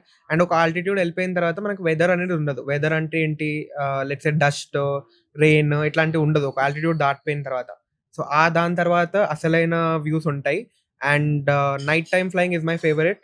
City views కానీ కింద అండ్ యూనో ఆ ఒక ఫీలింగ్ అనేది కామ్‌నెస్ అనేది అర్థమైపోతుంది. And second thing also flying in mountain ఏరియాస్‌లో నాకు కొంచెం చాలా ఫ్లయింగ్ చేశాను నా ట్రైనింగ్‌లో. So, that is one of my favourite experiences. And always going above the clouds is my favourite. Clouds కింద అంతేముండదు. క్లౌడ్స్ ఎప్పుడైతే ఒక మూవ్‌మెంట్ ఉంటుంది. అది మనం టేక్ ఆఫ్ చేసినా, ల్యాండింగ్ చేసినా ఒక మూవ్‌మెంట్ ఉంటుంది. క్లౌడ్స్ ఉంటాయి. క్లౌడ్స్‌ని పెనిట్రేట్ చేసుకుంటూ పైకెళ్తాం. ఆ పెనిట్రేట్ చేసుకుంటూ పైకెళ్ళేది is my favourite moment. So, ఆ ఒక్క టైంలో మనకి ఇందులో కూడా కనిపిస్తుంటది. అదంటే స్లిడ్ చేసుకుంటూ పైకెళ్తాం కదా! So, that is my favourite any day. Right. Thank you so much. ఇంత వాల్యుబుల్ టైం అనేది ఇచ్చి ప్రతిది కూడా డీటెయిల్‌గా మీరు ఎక్స్‌ప్లెయిన్ చేసినందుకు హార్ట్‌ఫుల్‌గా థ్యాంక్ యూ. అండ్ చాలా మందికి ఎస్పెషల్లీ యంగ్‌స్టర్స్‌కి పాడ్‌కాస్ట్ యూజ్‌ఫుల్ అవుతుంది. ఎస్పెషల్లీ మీ జర్నీ నుంచి ఏదైతే మీరు చెప్పారో అండ్ దానికన్నా ముందు కూడా చాలా మిత్స్ కూడా మీరు బ్రేక్ చేశారనమాట. And anything you want to say? Thank you so much for having me here, Kalyan garu. It is the honor. I would like to work with you forward also. ఒక sense అనేది అంటే ఇక్కడికి వచ్చిన తర్వాత I got a feeling that you know express చేశాను నేను. చాలా నా లోపల last 5 days was very tough for me. అంటే whatever has happened it has been tough for me. But today everything whatever I have told out feels very much relaxing. And నేను speculate చేయలేదు ఏది. It was all something which comes out of experience what we usually see. ఒక చిన్న message ఏంటంటే to everybody 2 messages. One is don't believe whatever you see, and second thing is don't jump into conclusions before any conclusion has come. These 2 things, and that I want to highlight from this podcast. And it was honor having me here, and I would love to come back again. Thank you so much. Definitely 100% మీరు ఎలా అయితే ఎదుగుతుంటారో ఇంకా మీ దగ్గర నుంచి ఆ knowledge తీసుకొని నేను చాలా మంది యూత్‌కి షేర్ చేస్తూనే ఉంటాను ఇది. అండ్ ఇంత ఓపికగా ఇప్పటివరకు పాడ్‌కాస్ట్ చూసినందుకు మీ అందరు కూడా thank you. And what was your key learnings అనేది కామెంట్ బాక్స్‌లో కూడా తెలియజేయండి. మళ్ళా నెక్స్ట్ ఇంకొక ఎక్స్‌పర్ట్‌తో నేను మీ ముందరకు వస్తానన్నమాట. Thank you so much. వీలైనంత వరకు ఈ ఫ్యామిలీ గ్రూప్స్‌లలో, ఫ్రెండ్స్ గ్రూప్‌లలో కూడా ఈ పాడ్‌కాస్ట్ అనేది మీరు షేర్ చేయండి. ఓకే. నేను మీ వెనుకలెన్ signing off. Thank you so much. జై హింద్.